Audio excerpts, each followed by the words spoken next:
صبحا فالموريات قدحا فالمغيرات صبحا. بسم الله الرحمن الرحيم. إنا أنزلناه في ليلة القدر وما أدراك ما ليلة القدر. ليلة القدر. கண்ணியத்திற்குரிய எல்லாம் வல்ல அல்லாஹ் ஜல்ல ஷானஹு தஆலாவின் நல்லடியார்களே, இஸ்லாத்தின் பார்வையில் சூனியம் என்கிற இந்த தலைப்பில் சூனியம் என்ற ஒன்று கிடையாது,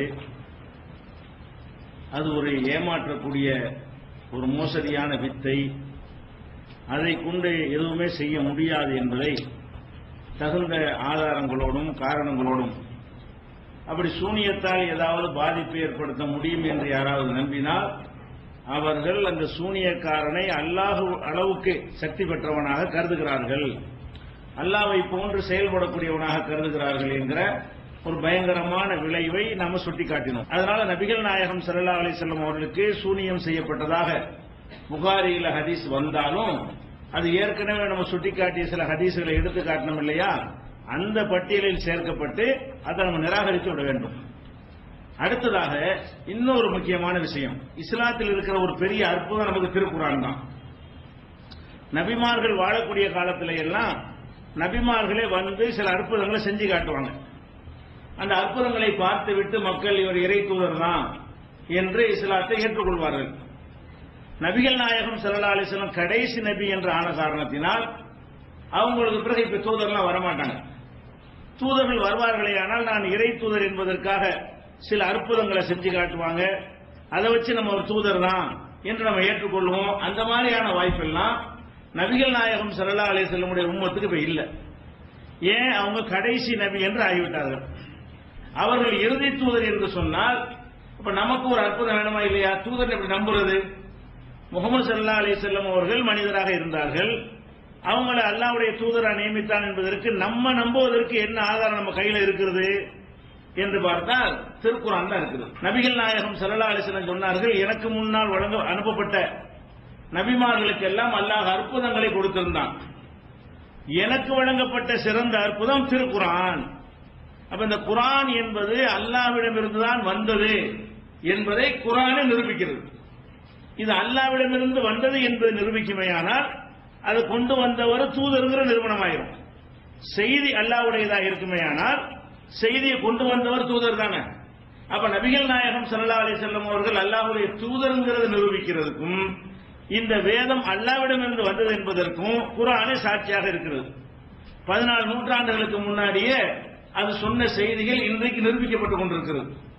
அன்றைய மனிதன் சொல்ல முடியாத செய்திகளை எல்லாம் நபிகள் நாயகம் ஸல்லல்லாஹு அலைஹி வஸல்லம் அவர்களுக்கு இந்த திருக்குர்ஆன் மூலமாக சொல்லி காட்டப்படுகிறது. அதெல்லாம் மனிதன் சொல்ல முடியாது அன்னைக்கு.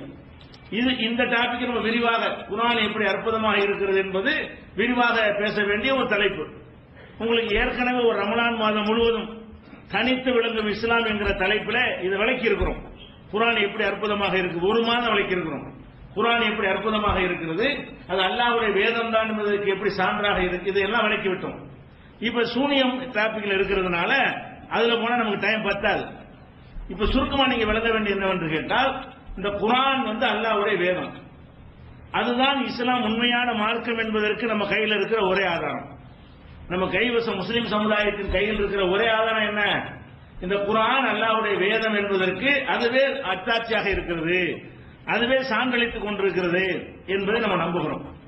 அப்ப இந்த குர்ஆன் என்பதுதான் நம்மிடத்தில் ஒரு பாதுகாக்கப்பட்ட ஒரு அற்புதமாக இருக்கிறது என்று சொன்னால், அந்த குர்ஆனில் சந்தேகம் ஏற்படுகிற எந்த ஒரு விஷயத்தையும் நம்ம தூக்கி இருக்கணும். ஒரு நம்பிக்கை குர்ஆனில் சந்தேகத்தை ஏற்படுத்துமையானால் அப்ப அது என்ன, ஒரு செய்தி வருது, ஒரு ஹதீஸ் வருகிறது, அது குர்ஆனிலே நமக்கு டவுட்டை ஏற்படுத்துகிறது என்று சொல்லுமையானால் அப்ப எதை தூக்கி எறியணும்? அந்த ஹதீஸ் தவறா சொல்லியிருப்பாங்க, ரசூலுல்லாஹ் சொல்லியிருக்க மாட்டாங்க, யாரோ ஒரு ஆள் ஏதோ ஒன்று சொல்லியிருப்பாரு அப்படின்னு தான் எடுத்துக்கொள்ள முடியும். இப்ப இந்த குர்ஆனை பொறுத்த வரைக்கும் அல்லாஹ் என்ன செய்யறான்னு கேட்டா, இந்த குர்ஆனை இறக்கும் பொழுதே சொல்றான், இதுல சந்தேகம் இல்லை. முக்கியமான டாபிக் சொல்றது என்ன? நீங்க சூரத்துல் பக்ராவை எடுத்தா ஸாலிகல் கிதாபு லா ரைப ஃபீஹி, அலிஃப் லாம் மீம் ஸாலிகல் கிதாபு லா ரைப ஃபீஹி, இந்த வேதத்தில் எந்த சந்தேகமும் இல்லை. அப்ப அல்லாஹ் என்ன சொல்றான்டா, குர்ஆன்ல சந்தேகங்கிற டாபிக் இடமே இல்லை. அதே மாதிரி சந்தேகம் யாருக்காவது இருக்குன்னு வைங்க, அதுக்கு அல்லாஹ் கேள்வி பதில் சொல்றான். இன் குன்தும் ஃபீ ரைபின் மிம்மா நஸல்னா அலா அப்தினா, நமது அடியாருக்கு நாம் அருளிய இந்த வேதத்தில் உங்களுக்கு சந்தேகம் இருக்குமையானால் இது மாதிரி ஒரு சூறா கொண்டு வா. இது 114 சூறா இருக்கிறது. இவ்வளவு அத்தியாயங்களை கொண்டு வர வேணாம். இந்த குர்ஆனில் உள்ளது போல ஒரே ஒரு சூறாவை கொண்டு வந்து நீ உண்மையாளராக இருந்தா இது குர்ஆன் இறைவனை நிரூபிச்சு காட்டு. இந்த முன்னறிவிப்போடவும் இந்த ஸ்டைலையும் இந்த நடையிலையும் இந்த தரத்திலையும் நீ ஒரு அத்தியாயத்தை கொண்டு வா அப்படின்னு சேலஞ்சு பண்ணி அது அன்றைக்கு இருந்த அரபுகள் யாராலும் ஏற்றுக்கொள்ள முடியாமல் அவர்கள் தோல்வி அடைந்து இஸ்லாத்தை தழுவினார்கள். அப்ப இந்த குர்ஆன் எப்படி மக்கள்கிட்ட வைக்கிறது? சந்தேகம் வறுமையானால் சவால் விட்டு இது மாதிரி கொண்டு வர முடியுமா என்று கேட்டு இந்த சந்தேகத்தை நீக்குவதற்கு அல்லாஹ் என்ன செய்யறான்? இவ்வளவு பெரிய அறை கூட வச்சிருக்கிறான். இந்த குர்ஆன்ல 2வது அத்தியாயத்தில் 23வது வசனத்தில் இதை நீங்கள் பார்க்கலாம். அதே மாதிரி அல்லாஹ் என்ன செய்யறான்டா, மாகான ஹாதல் குர்ஆன் அய்யுஃப்தரா மின் துனில்லாஹ், இந்த வேதம் அல்லாஹ்வை தவிர வேறு யார் மூலமாக இட்டு கட்டப்பட்டது கிடையாது. நல்லா தெரிஞ்சுக்கிறங்க, இது முந்தைய வேதங்களை மெய்ப்படுத்துகிறது. லா ரைப ஃபீஹி மின் ரப்பில் ஆலமீன், இது ரப்புல் ஆலமீனிடமிருந்து வந்தது என்பதில் எந்த சந்தேகமும் கிடையாது. அதுல சந்தேகத்தை கிளப்புறதுக்கு எந்த ஒரு வாய்ப்பு இருக்காது. சந்தேகத்தை ஒருத்தர் கிளப்பினால் அதுக்கு ஆன்சர் மட்டும் இருக்கும். அந்த மாதிரியான ஒரு அடிப்படையில் இந்த வேதம் அருளப்பட்டது என்று 10வது அத்தியாயத்தில் 37 வசனத்தில் அல்லாஹ் சொல்கிறான். இதே மாதிரியான கருத்தை 32வது அத்தியாயத்தில் 2ஆம் வசனத்திலும் சொல்லி காட்டுகிறான். இன்னும் சொல்ல போனா நபி ஸல்லல்லாஹு அலைஹி வஸல்லம் காலத்துல குர்ஆன்ல சில சந்தேகத்தை கிளப்பினாங்க. அல்லாஹ் விடல, நீங்க கிளப்பினா கிளப்பிட்டு போடா, எங்க மக்கள் நம்புவாங்க, எங்க முகமது நம்பினா போதும், எங்க மூமின்கள் மட்டும் நம்பினா போதும், அப்படி எல்லாம் எடுத்துக்கல. எந்த சந்தேகத்தை குர்ஆனுக்கு எதிராக கிளப்பினாலும் மரண அடி கொடுக்கக்கூடிய வகையில் அதுக்கு அல்லாஹ் என்ன செய்யறான்? பதிலளித்து சந்தேகம் கிளப்பாத, சான்ஸ் இல்லைங்கிறான். எப்படி என்றால் ஒரு கட்டத்தில் இந்த குர்ஆனுடைய அந்த தன்மையை அவர்களுக்கு நிராகரிக்க இயலல. எழுத படிக்க தெரியாத இந்த ஆளு இவ்வளவு உயர்ந்த நடையில ஒரு செய்தியை சொல்றாரு, முந்தைய விஷயங்கள் எல்லாம் சொல்றாரு, வருங்காலத்தை பத்தி சொல்லுகிறாரு. அப்ப இது இவ்வளவு அழகான அற்புதமான நடையில் இருக்கிறது. ஆனா இவருக்கு இவருடைய சொந்த நடை இந்த நடை கிடையாது. இவருடைய சாதாரண பேச்சு ஒரு டைப்பாக இருக்கிறது. இறை வேதம் என்று சொல்கிறாரே முகமது, அது உயர்ந்த ஒரு ஸ்டைல் இருக்கிறது என்று அவங்க ஆச்சரியப்பட்டாங்க. அப்ப என்ன சொன்னாங்க என்று கேட்டா, நபி ஸல்லல்லாஹு அலைஹி வஸல்லம் அவர்களை பலரும் சந்திப்பாங்கல்ல, அதுல ஒரு பண்டிதர் ஒரு பண்டிதர்ங்கிற பேர் எடுத்த ஒருத்தர் சந்திச்சுட்டு போவார் வெளியூர்ல இருந்து வந்து. அதை சொல்றாங்க, நாங்க வெளியூர் வர்றான்ல, இவன் தான் சொல்லி கொடுத்துட்டு போறான் டெய்லி. ரசூல் ஸல்லல்லாஹு அலைஹி வஸல்லம் செய்யறான், இவருக்காக தெரியும் விஷயம் கரெக்டா இருக்கிறது, உயர்ந்த நடையில் இருக்கிறது, நடைய குறை சொல்ல முடியல, செய்தியை குறை சொல்ல முடியல. ஆனா இவர்கிட்ட இருந்து வராது. இவருடைய கெப்பாசிட்டிக்கு இந்த மாதிரியான செய்தியெல்லாம் என்ன செய்யாது, வர முடியாது. ஆனா செய்தி உயர்தரமா இருக்கு. அப்ப என்ன செய்யணும்? உயர்தரமா இருந்தா உயர்தரமான ஒரு ஆளை சொல்லி இவர் தான் சொல்லி கொடுத்துட்டு போறாரு அப்படின்னு சொன்னாங்க. சந்தித்து கிளப்பிட்டாங்கல்ல. அல்லாஹ் என்ன செஞ்சான்? கிளப்பினா கிளப்பிட்டு போடா, நான் தான் இறக்கணும்னு சொல்லிட்டு நிக்கல. அல்லாஹ் என்ன கேட்கிறான்? வழக்கது நாளமும் நாம் அறிந்து வைத்திருக்கிறோம், அன்னகும் எப்பொழுதுன அவர்கள் சொல்கிறார்கள், இன்னமாய் வள்ளிமுகு பஷரும், ஒரு மனுஷன் இவருக்கு சொல்லிக் கொடுத்து விட்டு போகிறான் என்று சொல்கிறார்களே, அதை நாம் அறிந்து வைத்திருக்கிறோம். லிசான் உள்ளது யுல்ஹிதின இலைஹி ஆஜமியும், எந்த மனுஷன் கற்றுக் கொடுக்கிறதாக இவர்கள் சொல்கிறார்களோ அவனுடைய மொழி வேற்று மொழி, அரபி அல்லாத மொழி, அவன் வேற மொழிக்காரன், அந்நிய பாஷக்காரன். வஹாதா லிசானுன் அரபியின் முபீன், இது தெளிவான அரபு மொழியில் இருக்கிறது. இந்த அரபு மொழி ஸ்டைல் அவனுக்கு வராது. முதல்ல முகமது எழுத படிக்க தெரியாது, இந்த ஸ்டைலுக்கு அவர் சொந்தக்காரர் கிடையாது. நீ யார் சொல்லி கொடுக்கிறா சொல்லி அவர் விவரம் உள்ளவரா இருக்கலாம், இந்த நட வராதுடா.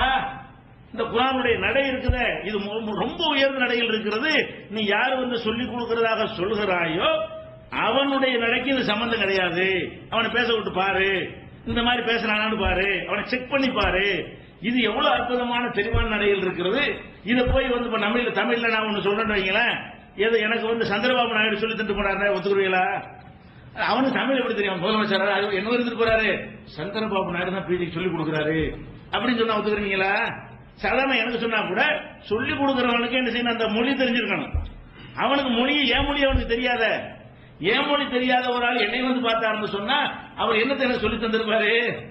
சாதாரண பேச்சுவார்த்தைக்கு வேணா வந்திருக்கலாமே தவிர இதெல்லாம் சொல்லிக் கொடுக்குற அளவுக்கு விவரம்னா அதோட கூடுதல் மொழியறிவு பெற்றவராக இருக்கணும். அப்ப அல்லாஹ் என்ன செய்யறான்னு கேட்டா, குர்ஆனுக்கு எதிராக ஏதாவது சந்தேகம் கிளப்பினாங்கன்னு வைங்களேன், மரணடி கொடுத்து குர்ஆனை பத்தி ஒருத்தருக்கு சந்தேகம் வரக்கூடாது என்று அல்லாஹ் பதில் சொல்றான். 16வது சூறாவுல 103வது வசனத்தில் பார்க்கலாம். அதே மாதிரி இப்ப நபிகள் நாயகம் ஸல்லல்லாஹு அலைஹி வஸல்லம் எழுதுறதுல எழுத்து திறமை, எழுத்து ஆற்றல்ங்கிறது ரொம்ப ஒரு பாக்கியம். அல்லாஹ் என்ன செய்யறான், அல்லம பில் கலம்ங்கறான். ஆரம்பமே அப்படித்தான் இறங்குது. எழுத படிக்க தெரியாதவருக்கு இந்த முதல் சூறாவே என்னது, இக்ரா சூறா தான். அதுல என்ன செய்யறான், இக்ரா பிஸ்மி ரப்பிக்கல் லதீ ஹலக் ஹலக்கல் இன்சான மின் அலக்னு வரும்ல, அதுல என்ன வருகிறது, அல்லதி அல்லம பில் கலம், அவன் கலமை கொண்டு எழுதுகோலை கொண்டு கற்றுக் கொடுத்தவன் இறைவன். உமது இறைவன் எழுதுகோல் மூலமாக மனிதனுக்கு அறிவை கற்றுக் கொடுத்திருக்கிறான் என்று சொல்லி எழுதுகோலுக்கு ஒரு சிறப்பு இருப்பதாக அல்லாஹ் சொல்லி காட்டுகிறான். நூன் ஒல் கலமி உமா யஸ்துரூன், கலம்ல சூறா இருக்குது. அப்ப நூன் ஒல் கலமி உமா யஸ்துரூன், அந்த பேனாவின் மீதும் அவர்கள் எழுதக்கூடிய எழுத்துகளின் மீதும் சத்தியமாக அப்படின்னு அதன் மீது சத்தியம் பண்ணி அல்லாஹ் சொல்கிறான் என்று சொன்னால், எழுத்துங்கிறது ரொம்ப முக்கியமான, அதுதான் கல்வியை வளர்ப்பதற்கு உரிய ஒரு கருவி, காரணியாக இருக்கிறது. இந்த எழுத்த எவனுக்கெல்லாம் கொடுத்த அல்லாஹ் ரசூலுல்லாஹ் கொடுத்தானா? எழுத்துங்கிற பெரிய பாக்கியம். எழுத தெரியாதது முதல் வசனமே எழுத்துல முதல் சூறாவிலேயே எழுத்துங்கிறது பாக்கியம். அதை கொண்டுதான் அல்ல கல்வியை கற்றுத்தரேன்னு சொல்றான். அந்த எழுத்தை ரசூல் ஸல்லல்லாஹு அலைஹி வஸல்லம் கொடுத்தானா? கொடுக்கல. அவங்களுக்கு எழுதவும் தெரியாது, படிக்கவும் தெரியாது. சரி, எழுதவும் படிக்கவும் தெரியாதுன்னு சொன்னா கூமுட்டையா, வரலையா, பள்ளிக்கூடத்தில் சேர்த்து பாடம் வரல நட்டி விட்டாங்கன்னா அப்படி கிடையாது. ரொம்ப ஷார்ப், ரொம்ப விவரமான ஆளு நபி ஸல்லல்லாஹு அலைஹி வஸல்லம் அவர்கள், ரொம்ப விவரமான பெரிய அறிவாளி. கற்றுக்கொள்ள அல்லாஹ் நினைத்திருந்தானே ஆனால், அல்ல ரசூல் ஸல்லல்லாஹு அலைஹி வஸல்லம் இதை கற்றுக்கொள்ள விரும்பி இருந்தார்களே ஆனால் மற்ற எல்லாரையும் விட அதிகமாக கத்திருப்பாங்க. உடனே புரிந்து கொள்ளக்கூடிய திறன், ஆற்றல், உலகத்துக்கெல்லாம் பெரிய அறிவுரை சொன்ன ஒரு மேதை. அந்த மாதிரியான படிக்காத மேதையாக அவர்கள் இருந்திருக்கும் பொழுது இந்த எழுத்தை கற்றுக்கொள்வது, எழுதுவது பெரிய விஷயமா? அலிஃபுன் கோட்டப்பட்டு அலிஃபுன் சொல்ற பெரிய விஷயமா? இப்படி கீழே ஒரு புள்ளி வச்சு பாண்டு சொல்ற பெரிய மேட்டரா இது? இதை போய் சொல்லிக் கொடுத்தா இது அறிந்து கொள்வதாக இருந்தால் சின்ன ஒரு விஷயம். என்னென்ன ஞானத்தையே கொடுத்த அல்லாஹ் என்ன செஞ்சானா, அவனுக்கு கொடுக்கவே இல்லை. எது கொடுக்கல அல்லாஹ் காரணம் சொல்றான். எது கொடுக்கல தெரியுமா? வேணும்னு செஞ்சேன். வேணும்னு ஆடு மேய்க்க விட்டு அவரை வறுமையில் ஆக்கி, அந்த வறுமையில் ஆக்கி படிக்க வச்சிருப்பாங்கல்ல, வறுமை இருந்தா என்ன செய்வாங்க, எங்க ஆடு மேய்க்க விட்டுருவாங்க. ஆடு மேய்க்க விட்டு அவங்க சின்ன பாட வியாபாரத்துக்கு பழக்கி விட்டு இப்படியே போன்னு சொல்லி இருந்துச்சுன்னா அல்லாஹ் விட்டுட்டு அந்த வாய்ப்பை ஏற்படுத்தியே கொடுக்கல. அந்த சமூகத்தில் சில பேர் எழுத படிக்க தெரிஞ்சாங்க, வசதி உள்ள மக்கள் எழுத படிக்க தெரிஞ்சிருந்தாங்க, இவங்களுக்கு இந்த சான்ஸ் எல்லாம் கொடுக்கல. அதுக்கு காரணம் சொல்றான், ஒமா குன்த தத்லு மின் கப்லிஹி மின் கிதாபின், இதற்கு முன்னால் எந்த வேதத்தையும் நீ வாசித்தது இல்லை முகமதே. குர்ஆன்ல அல்லாஹ் சொல்றான், குர்ஆன்ல சொல்றான், எந்த ஒரு புத்தகத்தையும் நீ வாசிச்சது கிடையாது. வலா தகுத்துஹு பி யமீனிக, இனியும் உன்னுடைய வலது கையால் நீ எழுத மாட்டீர். இதுக்கு முந்தைய நீ வாசிச்சது கிடையாது, இனிமேலாவது எழுதுவாயா என்றால் எழுத தெரியாது உனக்கு அப்படின்னு சொல்றான். ஏன் என்று கேட்டால், இதன் லர்தாபல் முகுத்திலூன், உனக்கு எழுத மட்டும் நான் கத்து தந்துருந்தேன்னு வை, அது ஒண்ணு போது குர்ஆனை பொய்யாக்குறது. குர்ஆன் இறைவேதம் இல்லை என்று சொல்வது எது போது? எழுத தெரிந்தவராக இருந்தால் பல புஸ்தகங்களை படிப்பார், அங்கிருந்து காப்பி அடிப்பார், அதை நமக்கு சொல்வார். இவர் சொந்த விஷயங்கள் பெரிய விஷயமா இருக்குன்றீங்க, அவர் படிச்சவராக என்ன செய்வாங்க, அவ்வளவு புத்தகத்தையும் கொண்டுவாங்க, எல்லாத்தையும் ரூம்ல உட்காந்து விடி படிச்சுட்டு ஒரு கலந்து அவர் ஒரு புதுசாக செய்தி சொல்லுவார்.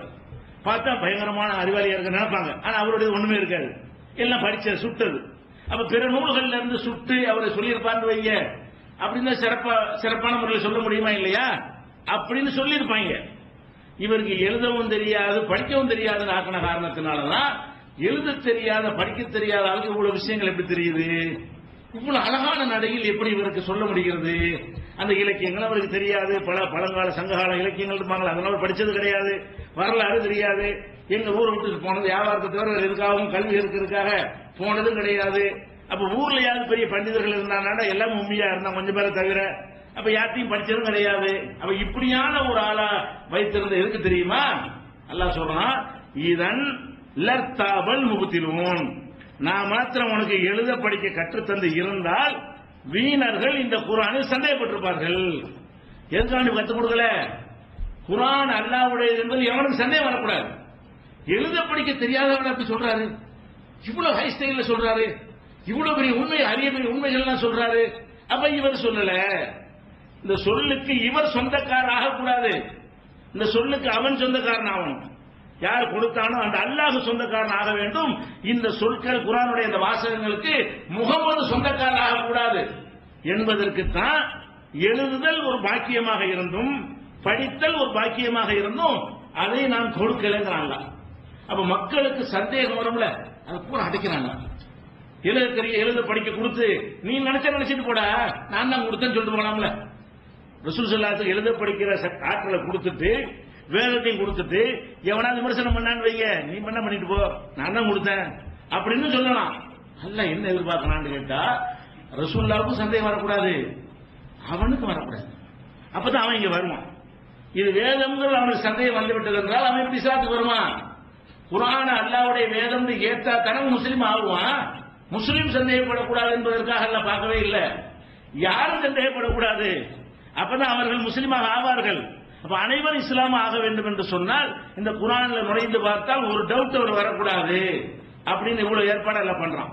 இது 29வது சூறாவுல 48வது வசனத்தில் இருக்கிறது. ஹுதைபியா உடன்படிக்கை நேரத்தில் கூட என்ன செய்வாங்க, அந்த அவங்க எழுத தெரியாத என்பது நிரூபணமாகும். என்ன நிரூபணமாகும்?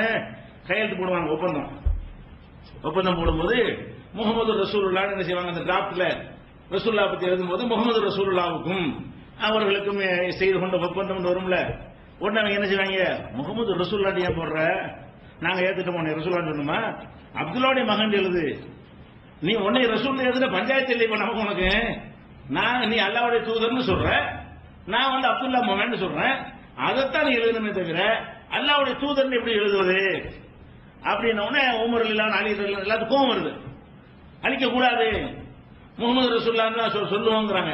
அட நீ உனக்குள்ள சொல்லி கேட்ப, நானும் நீனும் செய்யற ஒப்பந்தத்துல உங்க கருத்தை என் மேல திணிக்கிற, நீ அல்லாஹ்வுடைய ரசூலுக்கு செய்த அல்லாஹ்வுடைய ரசூலோட நாங்கள் ஒப்பந்தம் செய்யவில்லை, அப்துல்லாவுடைய மகனோடு தான் செய்கிறோம் அப்படின்னு பிடிவாதம் பிடிக்கிறாங்க. அப்ப ரசூல் ஸல்லல்லாஹு அலைஹி வஸல்லம் செய்றாங்க, அலி அதை அழிச்சிரு, மருமகனை கூப்பிட்டு அந்த முகமது ரசூலை அழிச்சிருங்கிறாங்க. அவர் மாட்டேங்கிறாரு, அழிக்க முடியாது, முகமது ரசூலை அழிச்சா என்ன வகையான அல்லாஹ்வுடைய ரசூல் இல்லைன்னு அந்த மாதிரி சிம்பாதிக்க அது வராது, ரசூலுல்லாஹ் சொல்லும் அழிச்சிடலாம். அவரும் தயங்குறாரு, என்ன தயங்குறாரு, முகமது ரசூலுல்லாஹ் போய் அடிச்சோம்னா அது எப்படி சரியா வரும், ரசூலுல்லாஹ் இல்லைன்னு சொன்ன மாதிரி ஆயிருமே பயந்துட்டு மாட்டேங்கிறாரு. அப்ப ரசூல் ஸல்லல்லாஹு அலைஹி செய்றாங்க, அது கொண்டா எங்க முகமது ரசூலுல்லாஹ் அழித்து எங்கிட்ட கேட்கறாங்க, ஒரு சின்ன டிராப்ட், அதுல அவங்க பேரு என்ன மாதிரி இருக்குங்கிற அந்த வாசல் இருக்கு அவங்களுக்கு தெரியல, அந்த இடத்தை காட்டு கேட்டு அதை அழிக்கிறாங்க. அதுல அந்த ஹதீஸில் சொல்லப்படும், ஏனென்றால் ரசூல் ஸல்லல்லாஹு அலைஹி வஸல்லம் அவர்கள் படிக்க தெரியாத இருந்தார்கள் என்கிற அளவுக்கு பெரிய பெரிய படிப்பு இல்ல, தன் பெயரை வாசிக்க தெரியாத அளவுக்கு வேறு ஆகிறாங்க. ரசூல் ஸல்லல்லாஹு அலைஹி வஸல்லம் எப்படி ஆயிருக்கான்னு கேட்டா, தன் பெயர் எழுதப்பட்டிருக்குமே, ஆனால் சில படிக்காதவங்க இருப்பான், அவன் பேர் கரெக்டா இருக்கும், கையெழுத்தும் கரெக்டா போடுவாங்க, படிக்க தெரியாது, ஆனா அவனாவும் தெரியாது, இப்படி போட்டா நம்ம பேரு அப்படின்னு மட்டும் தெரிஞ்சுக்கிட்டு கையெழுத்து போறாங்க இருக்கா இல்லையா, அப்படி கூட ஆகல. முகமது ரசூலுல்லாஹ்ங்கிற வார்த்தை இருக்குது பேப்பர்ல, அது எங்கிறத கேட்டு தெரிகிற அளவுக்கு தான் இருந்தாங்க. மேலும் செஞ்சாங்களாம், எதுக்காக செஞ்சான், அப்படி இருந்தா தான் இது முகமது எழுத இந்த கையெழுத்து கூட போட தெரியாத ஒரு ஆளு, தன் பெயரை கூட வாசிக்க படிக்க எழுத தெரியாத ஒருவராக இருந்தால் இவ்வளவு பெரிய பேர் இலக்கியத்தை எப்படி சொல்ல முடியும், இவ்வளவு உயர்வான தரத்தில் இந்த போதனை எப்படி சொல்ல முடியும், அவர் சொல்லல காக்கணும், அதுதான் நேரத்தை அவர் சொல்லல நான் சொன்னேன், அல்லாஹ் நான் சொன்னேன் இப்படிங்கிறது தான் இதை செஞ்சேன்னு அல்லாஹ் காரணத்தோட சொல்றான் 29-48 வசனத்துல. அதே மாதிரி பல இடங்கள்ல குர்ஆன்ல முரண்பாடு இல்லைங்கிறான், சிந்திக்க மாட்டேங்கிறான், தவறு வராதுங்கிறான், இதை நாமே பாதுகாப்போங்கிறான். இது எல்லாமே எதை சேர்ந்தது, குர்ஆனில் டவுட் வரக்கூடாது என்பதுதான். இதை மனசுல பதிய வச்சுக்கிறேன். இஸ்லாமுடைய பேசிக் என்னது, குர்ஆனில் டவுட் வரவே கூடாது. இப்ப ரசூல் ஸல்லல்லாஹு அலைஹி வஸல்லம் சூனியம் வச்சுட்டாங்கன்னு சொல்றாங்கல்ல, அந்த ஹதீஸ்க்கு வாங்க. ரசூல் ஸல்லல்லாஹு அலைஹி வஸல்லம் அவர்களுக்கு சூனியம் வைக்கப்பட்டது. சூனியம் வைக்கப்பட்டு என்ன நடந்தது, ஒரு 6 மாத காலத்திற்கு செய்யாததை செஞ்சதாக சொன்னார்கள். இது நீடித்தது, அடிக்கடி நடந்தது, மனைவிமாருடன் சேர்ந்தது உள்பட அதை கூட தப்பாக நினைக்கும் அளவுக்கு மனநிலை பாதிக்கப்பட்டு இருந்தார்கள். இதுதான் ஹதீஸுடைய சாராம்சம். இப்ப 6 மாச காலமா அவங்க செய்யாத செஞ்சதாக சொன்னால் ஒருத்தன் கேட்பான், என்ன கேட்பான், இந்த வீணர்கள் சந்தேகப்படுவார்கள் எல்லாம் சொல்றான்ல, மூமின்களை விட்டுருங்க, அந்த வீணன் அந்த காலத்துல ஒரு வீணன் இருப்பான், கேட்டிருப்பான், என்ன கேட்டிருப்பான், செய்யாத செஞ்சேங்கிற, அப்ப இந்த வசனத்தை அல்லாஹ் சொல்றான்னு சொல்றிய, அது கூட அல்லாஹ் சொல்லாம தான் சொன்னாங்கிற, செய்யாததை செஞ்சதா சொன்னால் அல்லாஹ் சொல்லாததையும் சொன்னதா சொல்லலாம்ல. ஒரு மனிதர் செய்யாதையெல்லாம் செஞ்சதா சொல்றாருங்க. அப்படிப்பட்டவராக இருந்தால் அவரா 2 வரியை சொல்லிவிட்டு இது அல்லாஹ் சொன்னாங்கிறது. ஆனா அது சிகருடைய பாதிப்புலாம் சொன்னாரா, நெசமா வந்துச்சா, டவுட் வந்துரும்ல. நிஜமாக அல்லாஹ்விடம் வந்த செய்தியை அவர் சொல்கிறாரா, அல்லது சூனியத்தால் பாதிக்கப்பட்டு மனநோயாளி ஆயிட்டார அந்த பாதிப்பின் காரணத்தினால் ஒண்ணு கடக்க ஒண்ணு உளறி அது அல்லாஹ் சொன்னான் என்று சொல்கிறாரா என்கிற சந்தேகம் இதில் வருமா வராது? இந்த மாதிரி ஒரு நிலையை அல்லாஹ் ஏற்படுத்துவான ரசூலுல்லாஹ்வுக்கு. எழுத படிக்க கற்றுக் கொடுத்தாலே சந்தேகம் வரும்னு சொல்லி நீக்கிறாங்க. எழுத படிக்க வேணாம், அது சிறப்பு தான், உனக்கு சிறப்பு இல்ல, உனக்கு தரமாட்டேன் என்கிற அளவுக்கு அல்லாஹ் வந்ததை நீக்கிறான். எதுக்காக? குர்ஆனில் எவனுக்கு சந்தேகம் வரக்கூடாதுங்கிறதுக்காக வேண்டி. இதுல எல்லாம் கவனமாக இருந்த அல்லாஹ் ரப்பல் ஆலமீன் தன் தூதருடைய மனசையே குழப்பி மனநோயாளியா ஆக்கி 6 மாத காலம் செய்யாதையெல்லாம் செய்தா சொன்னார் ஒரு நிலைக்கு தள்ளப்பட்டால், இப்ப அலிஃபுல்லாமின் ஸாலிகல் கிதாபுன்னு நான் வாசிக்கிறேன். இதுல சந்தேகம் வரும்ல, எப்படி வரேன்? 6 மாசம் ஒரு மாதிரியா இருந்தாங்களே, அப்ப சொல்லிருப்பாங்களே இத, அது குர்ஆனில் இல்லைண்டா இருக்கும். ஒரு சூறா வாசிக்கிறேன், வாசிக்கிறேன் குர்ஆன்ல இருக்குது, ஆனா இது இந்த 6 மாசம் உள்ளதா இருந்தா என்ன செய்யறது? குர்ஆன் இல்லாம இருக்கலாமே, குர்ஆன் இல்லையான்னு சந்தேகம் வருமா? ரசூலுல்லாஹ்வுக்கு மனநோய் வந்து விட்டது என்றால் அம்மனநோயில் என்ன மாதிரி மனநோய்? சொல்லாததை சொல்வது, செய்யாதை செய்வது என்கிற மனநோய் வந்து விட்டது என்று சொன்னால் வஹீயில் சந்தேகம் வருமா வராதா? குர்ஆனில் சந்தேகம் வருமா வராதா? அப்ப நம்ம என்ன நினைக்கிறேன், அல்லாஹ் இப்படி ஒரு செட்டிங் எப்படி செய்வான்? அவருடைய தூதரையே மனநோயாளியாக ஆக்கினால் அவனுடைய தூது செய்தி எப்படி மக்களுக்கு சென்று அடையும்? அவன் மக்களோடு சொல்வதாக இருந்தால் அவர் வழியா தான் சொல்ல போனா, வேற ஒரு ஆளை நியமிச்சு செஞ்சா கூட அதை ஒத்துக்கலாம். 6 மாசம் மனநோயில் ஆயிட்டாங்க, அந்த நேரத்தில் இவர் அல்ல நியமிச்சு விட்டு நீ பாத்துக்கன்னு சொன்னா அப்படின்னு சொன்னாலும் பரவாயில்லை. அந்த 6 மாச காலத்துக்கு அவங்க தானே தூதரு, அந்த 6 மாச காலத்துக்கும் அல்லாஹ்வுடைய செய்தி அவங்க வழியா தானே வரேன். அப்படி வரக்கூடியவரே உன்னோட கொண்டு சொன்னாரு என்று சொன்னால் அவர் அல்லாஹ்ட்ட இருந்து வந்ததை சொன்னாலும் வரலன்னு வாங்கியவங்க, வராத சொன்னால் வராது மாத்தி சொன்னாலும் வரலன்னு வாங்க. அப்ப குர்ஆன் அல்லாஹ்ட்ட இருந்து தான் வந்தது என்பதில் இது சந்தேகம் ஏற்படுத்துமா ஏற்படுத்தாதா? அப்ப குர்ஆனில் சந்தேகம் ஏற்படுத்துற அளவுக்கு ஒரு பலவீனமான நிலையில் தான் ரசூலை தேர்ந்தெடுத்து அல்லாஹ் வச்சிருக்கிறானா? மற்றவங்களுடைய உள்ளத்தை விட அதிகமான வலுவை அல்லாஹ் கொடுத்திருந்தான் உங்களுக்கு. எந்த அளவுக்கு கொடுத்திருந்தான்? இப்ப நான் உங்களுக்கு ஒரு சூறா ஓதுறேன்னு வைங்க, பக்கரா சூறா நான் ஓதுற மனப்பாடமா, நான் ஓதுனு மனப்பாடம் பண்ண முடியுமா? முடியாது. ஓதுனது என்ன செய்யணும், ஒரு 10 தடவை 20 தடவை நான் ஓதுனால் அப்ப நீ மனப்பாடம். ஒரு பக்கம் பக்கரா சூறாவோட ஒரு பேஜை நான் ஓதுறேன், ஒரு பேஜை ஓதணும்னு அப்படி யாருக்கா மனப்பாடாகுமா? ஆகாது. நீங்கள் மனப்பாடம் ஆகுறதா ஒரு 100 தடவை நான் ஓதணும். அல்ல நீங்க எழுதி வச்சு நீங்களே திருப்பி திருப்பி திருப்பி என்ன செய்யணும், மனப்பாடம்னு தனியா ரிஸ்க் எடுத்து பண்ணணும். அப்படித்தான் மனப்பாடம் பண்ண முடியும். ரசூல் ஸல்லல்லாஹு அலைஹி வஸல்லம் உள்ளத்தெல்லாம் எப்படி வச்சிருக்காங்க தெரியுமா? குர்ஆன் வஹி வரும்ல, ஜிப்ரீல் ஓதுவார். ஓதுன அவசரமா ரசூல் என்ன செய்வாங்க, நாக்கு அசைச்சு அவங்க ஓத ஆரம்பிப்பாங்க. சொல்லும் போதே சேர்த்து சொல்றது. ஜிப்ரீல் ஓதும் போதே அவங்களும் சேர்த்து ஓதுவாங்க. அப்ப அல்லாஹ் என்ன பண்றான் தெரியுமா? அது வேணாங்களாம். லா துஹர்ரிக் பிஹி லிசானக லிதஅஜல பிஹி, அவசரமா மனப்பாடம் செய்வதற்காக உன் நாவை அசைக்காத. இதா கரானாஹு ஃபத்தபி குர்ஆனா, நான் ஓதும் போது பேசாம கேட்டுட்டே இரு. இன்னா அலைனா ஜம்மாஹு வ குர்ஆனா, அதை உள்ளத்துல பதிய வைக்கிறீங்க ஏன் வேலை? ரசூலுல்லாஹ்வுடைய உள்ள டேப் ரெக்கார்ட் மாதிரி. இப்ப டேப் ரெக்கார்ட்ல நம்ம போய் பேசணும் வைங்களேன், 20 தடவை பேசினா பதிவாகுமா? ஒரு டேப் ரெக்கார்ட் நாடா போட்டு ரெக்கார்டை கொடுத்துடுறோம், பேசணும் ரெக்கார்ட் ஆயிரும்ல, இல்ல இன்னொரு 10 தடவை சொல்லணும் அதுக்கு. அப்ப ஒரு டேப் ரெக்கார்டரில் ஒரு செய்தி பதிவாவதாக இருந்தால் ஒரு தடவை தான் சொல்லுவோம். மனித உள்ளத்துல பதிவாகிறதா 100 தடவை 50 தடவை சொல்லணும், நாளை பொறுத்து திருப்பி சொன்னாதான் அது பதிவாகும். கருத்துக்கள் வேண்டாம் பதிவாயிரும். வார்த்தை அப்படி மனப்பாடம் பண்ணுவதாக இருந்தால் பல தடவை சொல்லணும். அப்ப அந்த மாதிரி எல்லா மனிதர்களும் இருக்கும்போது தூதரை தேர்ந்தெடுத்து நல்லா என்ன பண்றான், நம்மளோட வலுவான உள்ளத்தை கொடுக்குறான். இவங்க எல்லாத்தையும் பலவீனமாக பாக்குறாங்க. ரசூல் ஸல்லல்லாஹு அலைஹி வஸல்லம் உள்ளம் நமக்கு எல்லாருடைய உள்ளத்தை விட பலமான உள்ளம். எந்த உள்ளம் ஓதணும்னு மனப்பாடம் ஆயிரும். எவ்வளவு பெரிய சூறாவை ஒரு ஜிப்ரீல் ஓதினாலும் சரி, டேப் ரெக்கார்டு மாதிரி பதிவாகி அப்படியே மக்களுக்கு கூட சொல்லுவாங்க. மனப்பாடம் பண்ணுவதற்கு தனியா எந்த விதமான உழைப்பும் செய்ய தேவையில்லை உங்களுக்கு. அப்படி நல்லா குர்ஆன்ல சொல்லி காட்டுறான். நான் ஓதுன மனசுல பதிய செய்வது ஏன் கடமை? இன்னா அலைனா ஜம்அஹு வ குர்ஆனா, அதை உன்னுடைய உள்ளத்துல திரட்டுவது ஏன் வேலை? அப்ப இந்த உள்ளம் பாதுகாக்கப்பட்டது, சிந்தனை பாதுகாக்கப்பட்ட விஷயம் நம்ம எல்லாத்துக்கும் இருக்கிறத விட கூடுதலா இருந்துச்சு இல்லையா? நமக்கு இருந்ததை விட செய்திகளை உள்வாங்கிக் கொள்ளக்கூடிய அந்த உள்ளம் நமக்கு இருந்ததை வலிமையானதாக ரசூலுல்லாஹ்வுக்கு அல்லாஹ் கொடுத்திருக்கும் போது அவங்க மெண்டல் ஆயிட்டாங்க என்ன அர்த்தம்?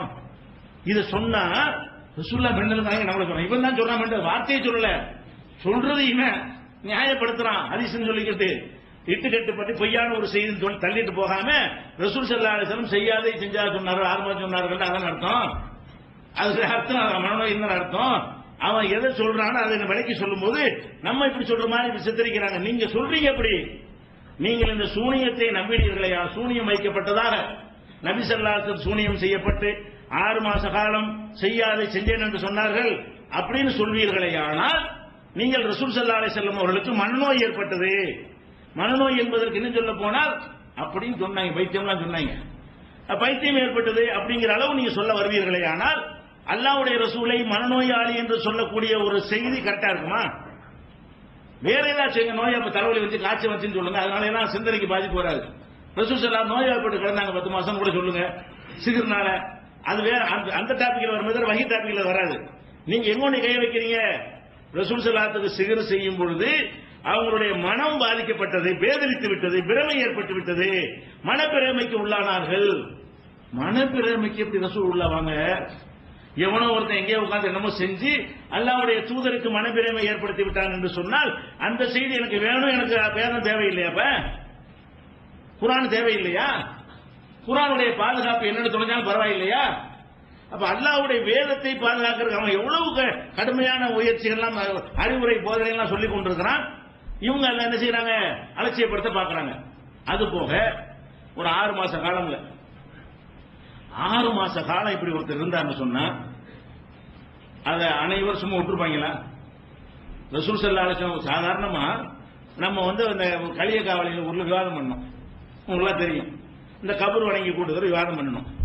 விவாதம் பண்ணிட்டு வரும், ஒரு ஆக்சிடென்ட் ஆகி என்ன செய்ய, விவாதத்தில் கலந்து திரும்பி போகும்போது நம்ம தாய்கள் 4 பேர் போகும்போது ஒரு ஆக்சிடென்ட் ஆகி ஒரு விபத்து காயம் ஏற்பட்டுச்சு. எம்ஐ சுலைமான எல்லாம் போனாங்கல்ல, ஏற்பட்டுச்சு. இது சின்ன சம்பவம். இது விட்டாங்களா? சாதாரண ஒரு ஆக்சிடென்ட் ஆனவன பார்த்தீர்களா அவுளியாக்கள் செஞ்ச வேலையை சொன்னாங்க. அதாவது என்ன செய்வாங்கன்னு கேட்டா, தௌஹீத்வாதிகளுக்கு ஒரு சின்ன ஒரு ஏற்பட்டாலும் அல்லாஹ் தான் ஏற்படுத்த நம்ம நினைக்க மாட்டோம், நாம நினைக்க மாட்டோம். எதிரிகள் என்ன பண்ணாங்க? ஒரு விபத்து ஏற்பட்ட உடனே பார்த்தீர்களா விவாதத்தை முடித்து விட்டு போனார்கள். நாமளும் தான் சேர்ந்தீங்க. பாதி பேர் அதை பார்க்க மாட்டேங்கிறான். என்ன செய்யறாங்க? ஒரு ஆக்சிடென்ட்ல ஆன உடனே பார்த்தீர்களா அவுளியா சும்மா விடுவாங்களா அப்படிங்கிறான். இது மனிதனுடைய இயல்பு. அப்ப யூதர்கள் எப்படியாவது இஸ்லாத்தை வீழ்த்தணும்னு கங்கணம் கட்டிட்டு இருந்தாங்க. ஏன்னா இஸ்லாம் வந்ததுனால மைனஸான அவங்களுக்கு தான். யூதர்கள் தான் ஒட்டுமொத்த மதீனாவை ஆட்சி புரிஞ்சுட்டு இருந்தாங்க. அல்லாஹ்வுடைய ரசூல் ஒண்ணா குறைஞ்சி குறைஞ்சி குறைஞ்சி குறைஞ்சி இவங்க பெரிய ஆளாகி அவன் சின்ன போயிட்டான். அவனுடைய மதத்தை விட்டு எல்லாம் கை கழுவி தான் முஸ்லீம் ஆகுறாங்க. அதனால இஸ்லாத்தின் வளர்ச்சியை தடுக்கணும் என்ற ஒரு வெறி அவனுக்கு இருந்தது. சின்ன சின்ன வாய்ப்பு சந்தர்ப்பம் கிடைச்சாலும் அதை பயன்படுத்துவதற்கு தயாராக இருந்தான். ரசூல் ஸல்லல்லாஹு அலைஹி வஸல்லம் 6 மாசம் அப்படி இருந்தாங்கன்னு வைங்க, லட்டு மாறிங்க அவனுக்கு. ரசூல் பத்தியா நாங்க என்ன பண்ண பத்தியா உலர வச்சு கிறுக்கன் ஆகிட்டோம்ல அப்படின்னு பேசிருப்பான்ல. 1 10 100 பேசுறா, நீங்க உள்ளதை பேசினாலே போதும், கூட குறைய சொல்ல வேண்டியது இல்ல. 6 மாச காலம் செய்யாத செஞ்சேன் என்று சொன்னார்கள், ஆயிஷா சொன்னாங்களே, அது சொன்னாலே போதும். அப்ப அந்த மாதிரி எவனாச்சும் பேசுறானா? நடந்திருந்தா பேசிருப்பான்ல. ரசூல் ஸல்லல்லாஹு சூனியம் வைக்கப்பட்டு இருந்து அவர்கள் பாதிக்கப்பட்டு இருப்பார்களே, ஆனால் அந்த ரிசல்ட் எப்படி இருந்திருக்கும்? எந்த ஒரு அறிவுல எடுத்து காட்டுங்க. ரசூலுல்லாஹ் சூனியம் வைக்கப்பட்டதை வைத்து எதிரிகள் கும்மாளம் போட்டார்கள், கூத்தடித்தார்கள், நாங்கள் ஜெயித்து விட்டோம் என்றார்கள். சின்ன சின்ன விஷயத்தை ஜெயிக்கிறாங்க அந்த காலத்தில் சொன்னாங்க. இதை விட வெறி பிடிச்சவன் இருந்தான். அப்படி வேணா சொன்னானா? அப்ப சம்பவம் நடந்திருந்தால் அல்லாஹ்வுடைய ரசூலுக்கு, இன்னும் சொல்ல போனா அல்லாஹ்வுடைய ரசூலுக்கு மற்றவங்களுக்கு வித்தியாசம் இருக்குது. பொதுவாக தலைவர்கள் மக்களோட பழக மாட்டாங்க. அவருக்கு என்ன நடந்து யாருன்னு தெரியாது. ஒரு தலைவராக இருந்தாருன்னு சொன்னா அவரை சந்திக்கிறதுக்கு 7 அடுக்கு பாதுகாப்பு 8 அடுக்கு பாதுகாப்புலாம் இருக்கு. அவர் மென்டல் லூசா ஆயிட்டா கூட யாரும் கண்டுபிடிக்கல. ஒரு பிரதமர் ஜனாதிபதி லூஸ் ஆயிட்டான்னு வைங்களேன், அவனை அரசாங்கமா பார்த்து சொன்னாதான் கண்டுபிடிக்க முடியுமே தவிர அது வெள்ளை சட்டைங்க மட்டும் உட்கார வச்சு போடுவாங்க. அப்ப என்ன செய்ய அடி போயிட வேண்டியதான். உள்ளுக்குள் லூசா இருப்பான். இவனை சந்திக்க வைக்க நேரத்தில் மாத்த கொடுத்து விளையாட்டு சொல்லல, நிஜமா அப்படி. ஆனால் மறைக்க முடியுமா? முடியாதா? 7 அடுக்கு 8 அடுக்கு தாண்டி தான் அவரை சந்திக்க வேண்டும் என்ற நிலையில் இருந்தால் இதை ஒளிச்சிட முடியும்.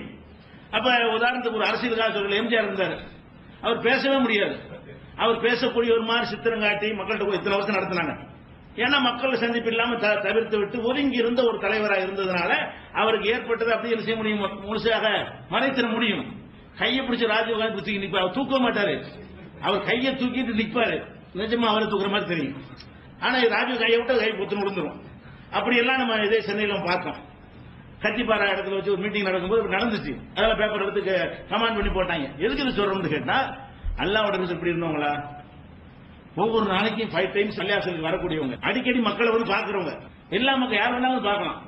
மாயர் காப்பெல்லாம் கிடையாது, யாரும் அனுமதி வாங்கிட்டு உள்ள போகணும் கிடையாது. அப்ப எல்லா மக்களும் அன்றாடம் பார்க்கக்கூடிய ஒரு ஆளாக இருந்தால் இந்த 6 மாச பாதிப்பு ஊரே பரவி போயிருக்குமா இல்லையா? 6 மாச பாதிப்பு வீட்டுக்குள்ள இருக்கிற ஒரு தலைவராக இருந்தால் மறைச்சிடலாம். மக்களோடு தொடர்பு உள்ளவர்களாக அவர்கள் இருப்பார்களே. ஆனால் அப்ப எல்லாத்துக்கும் பரவிடுமா இல்லையா? தொழும் போது நடந்திருக்கும். நின்றுட்டு தொழுது போயிட்டு வாங்க, செய்யாத செஞ்சேன்னு சொல்ற மாதிரி, செய்யாத செஞ்சேன்னு சொல்ற மாதிரி இருந்தால் பள்ளியாசல நிக்க வேண்டியது. ஏன்பா நிக்கிறீங்க, போங்கப்பா தொழுதாச்சுப்பா. இப்படிலாம் நடந்திருக்கும். அப்படி நடந்து செய்யாது ஒண்ணு நடந்திருக்கானா? அப்ப அது போக தொழுகைக்கு வந்தாங்கல்ல, எல்லாம் முஸ்லிம் மக்களா இருந்தாங்க, சஹாபா அப்படி நினைச்சிடாதீங்க. முனாபிக் அங்க வேண்டாம். முனாபிக் நான் முஸ்லீம் என்று சொன்னாலே அவனை நம்ம தடுக்க மாட்டோம். இஸ்லாத்துல எவனா ஒருத்தனை இஸ்லா சேர்த்து வந்து உட்காந்து கட்டுவீங்களா? நீங்க நம்ம காலத்துல எந்த பிள்ளைய வெட்டி விடுவாங்களா? முஸ்லீம் ஆயிட்டேன்னு சொன்னா வா உட்காரு, அப்படி மார்க்கும். உள்ளத்தை அல்லா பாக்குறவன், வெளியில உள்ளதை நம்ம நம்புறோம். அப்படி நிலையில முனாபிக்குகளும் அங்க இருந்தார்கள். அவன் யூதர்களுக்கு ஆள் காட்டி இங்க வந்தா ஒரு வேஷம், அங்க வந்தா ஒரு வேஷம். இதால குள்ளதி நாமனும் கால ஆமன்னா இதா கலவையிலா சயாத்தினையும் காலம் இன்னாமாக்கும். இங்க வந்து அவங்கள சேர்ந்த ஆளுங்கிறது, அங்க போன அங்க சேர்ந்த ஆளுங்கிறது. இப்படியான ஒரு கூட்டம் பள்ளிவாசலும் தொழுவது மஸ்ஜித் நபவியில. இப்ப ரசூல் ஸல்லல்லாஹு இப்படியான ஒரு பாதிப்பு ஏற்பட்டால் அந்த பாதிப்பு 6 மாச காலத்துல ஒரு 10 தடவை பார்த்துக்க மாட்டான். பார்த்த சும்மா விட்டுருப்பானா? இதை கொண்டு போய் சொல்லாம இருந்திருப்பானா? சொன்ன அவன் சும்மா விட்டுருப்பானா? இந்த வாய்ப்பு அழகா பயன்படுத்திருக்க மாட்டான். லூசு ஆயிட்டாருன்னு சொன்னாலே இஸ்லாத்துல ஓடி போயிருப்பாங்க எல்லாரும். முகமது லூசு பைத்தியம், இதுக்கு முந்தி ஆதாரம் இல்லாம சொன்னாங்க, இப்ப ஆதாரத்தோட. இதுக்கு முந்தி சொன்னாங்க நுபுவத்தை ஆரம்பிக்கும் போது கிறுக்கன்னு சொன்னாங்க. ஆனால் இப்ப உள்ளது எப்படியா இருக்கு? அவங்க மனைவியே சொல்ற அளவுக்கு உள்ளதா இருக்குது. செய்யாத செஞ்சேங்கிறாங்க. இப்படிங்கிறதோட சேர்த்து கொண்டு போனார்களே. ஆனால் என்ன ஆயிருக்கு? அப்படி நடக்கவே இல்லை. அப்ப நபிகள் நாயகம் ஸல்லல்லாஹு அலைஹி வஸல்லத்துக்கு சூனியம் வைக்கப்பட்டதா நீங்க நம்பினீர்களே. ஆனால் ஒன்னு சூனியக்காரன் வந்து அல்லாஹ்வை போல உள்ளவன்ங்கிற ஒரு ஆபத்து வருது. ஒன்னு ஃபர்ஸ்ட் மேட்டர். இரண்டாவது மேட்டர் என்ன வருது என்று கேட்டா, இந்த சூனியக்காரனால் ஒரு ரசூல் ஸல்லல்லாஹு அலைஹி வஸல்லம் பாதிக்கப்பட்டு மனநோய்க்கு ஆளானார்கள் என்று சொன்னால் குர்ஆனில் சந்தேகம் வரும். 6 மாசம் இறங்கியது குர்ஆனா இல்லையா? அதுல என்னென்ன வசனம் 6 மாசத்துல வச்சு நமக்கு தெரியல. ஒவ்வொரு ஆயத்தை பார்க்கும்போது சந்தேகம் வரும். ஒருவேளை இது 6 மாசத்துல உள்ளதா இருக்குமோ? இது ஒரு சூரா ஓத வேண்டியது ஒரு 6 மாசம் ஒரு மாதிரியா இருந்தாங்க, அப்போ வந்ததா இருக்குமோ? ஆராப் ஓத வேண்டியது இது 6 மாசத்துல வந்ததா இருக்குமோ? சூரத்தில் அலக்கு ஓத வேண்டிய அலக்கு மட்டும் சொல்ல முடியாது, ஆரம்பத்தில் வந்தது. மக்கா மதீனாவுக்கு வந்த பிறகு மதீனாவில் வரக்கூடிய சூறாக்கள்ல எதை ஓதுனாலும் எனக்கு டவுட் வரேன். மதீனாவில் அருளப்பட்ட சூறாக்கள் உள்ள விஷயத்தை எடுத்துக்கொண்டு ஓதும் போதெல்லாம் 6 மாசம் ஒரு மாதிரியா இருந்தாங்க, அப்போ வந்ததா இருக்குமோ? அப்போ வந்த கன்ஃபார்ம் இப்படி அடிச்சு சொல்றது அல்லாஹ்வுடைய வேதம். அந்த நேரத்தில் வந்திருந்தா செய்யாத செஞ்சுட்டு இருக்காங்கல்ல, சொல்லாத சொல்லியிருப்பாங்கல்ல, அந்த நேரத்தில் உள்ளதாக இருந்தால் இது வேதமாகவும் இருக்கலாம் உலகமாகவும் இருக்கலாம் அப்படின்னு ஒரு சந்தேகம் ஏற்படுத்துவானா அல்லாஹ்? இந்த குர்ஆனை பாதுகாப்பேன்னு சொல்லக்கூடியவன் குர்ஆனை பாதுகாப்பதற்கு முதல்ல யாரை பாதுகாக்கணும்? அவனை பாதுகாக்கணும். அவருடைய உள்ளத்தை பாதுகாக்கணும், உடலை பாதுகாக்கட்டும். சரி, ரசூல் ஸல்லல்லாஹு அலைஹி குர்ஆனை பாதுகாப்போம் நல்லா சொல்றானா இல்ல? நாம் அருளினோம், நாம் பாதுகாப்போம் என்றால் எப்படி பாதுகாக்கிறது? அவர் உள்ளத்தை பாதுகாத்தா தான் கரெக்டா செய்தி வரும். உள்ளம் சிதைந்து விட்டது என்று சொன்னால் செய்தியும் சிதைந்து விடும். சிதைந்து விட்டால் குர்ஆன் பாதுகாப்பு இல்லாமல் போய்விடும். அப்ப நாமே பாதுகாப்போம் அல்லாஹ் சொன்னதுக்கு என்ன அர்த்தம்? குர்ஆனை நாமே இறக்கினோம், நாமே பாதுகாப்போம். அப்ப குர்ஆன் என்றது அல்லாஹ்வுடைய வேதம்ங்கிற அற்புதமா நினைக்கிறோமே, அந்த அற்புதம் கேள்விக்குறியானாலும் சரி எங்களுக்கு கவலை இல்லை. சூனியக்காரன் ஜெயிச்சான்னு சொல்லணும், ரசூலுல்லாஹ் தோத்தாங்கன்னு சொல்லணும். நிக்கிறார் உலமாக்கள் சொல்லி கொண்டு என்ன செய்யறாங்க?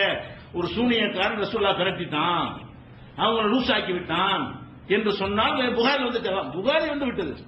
அப்ப புகாரியில் இருக்கிற ஒரு காரணத்தினால் என்ன செய்வாங்களா?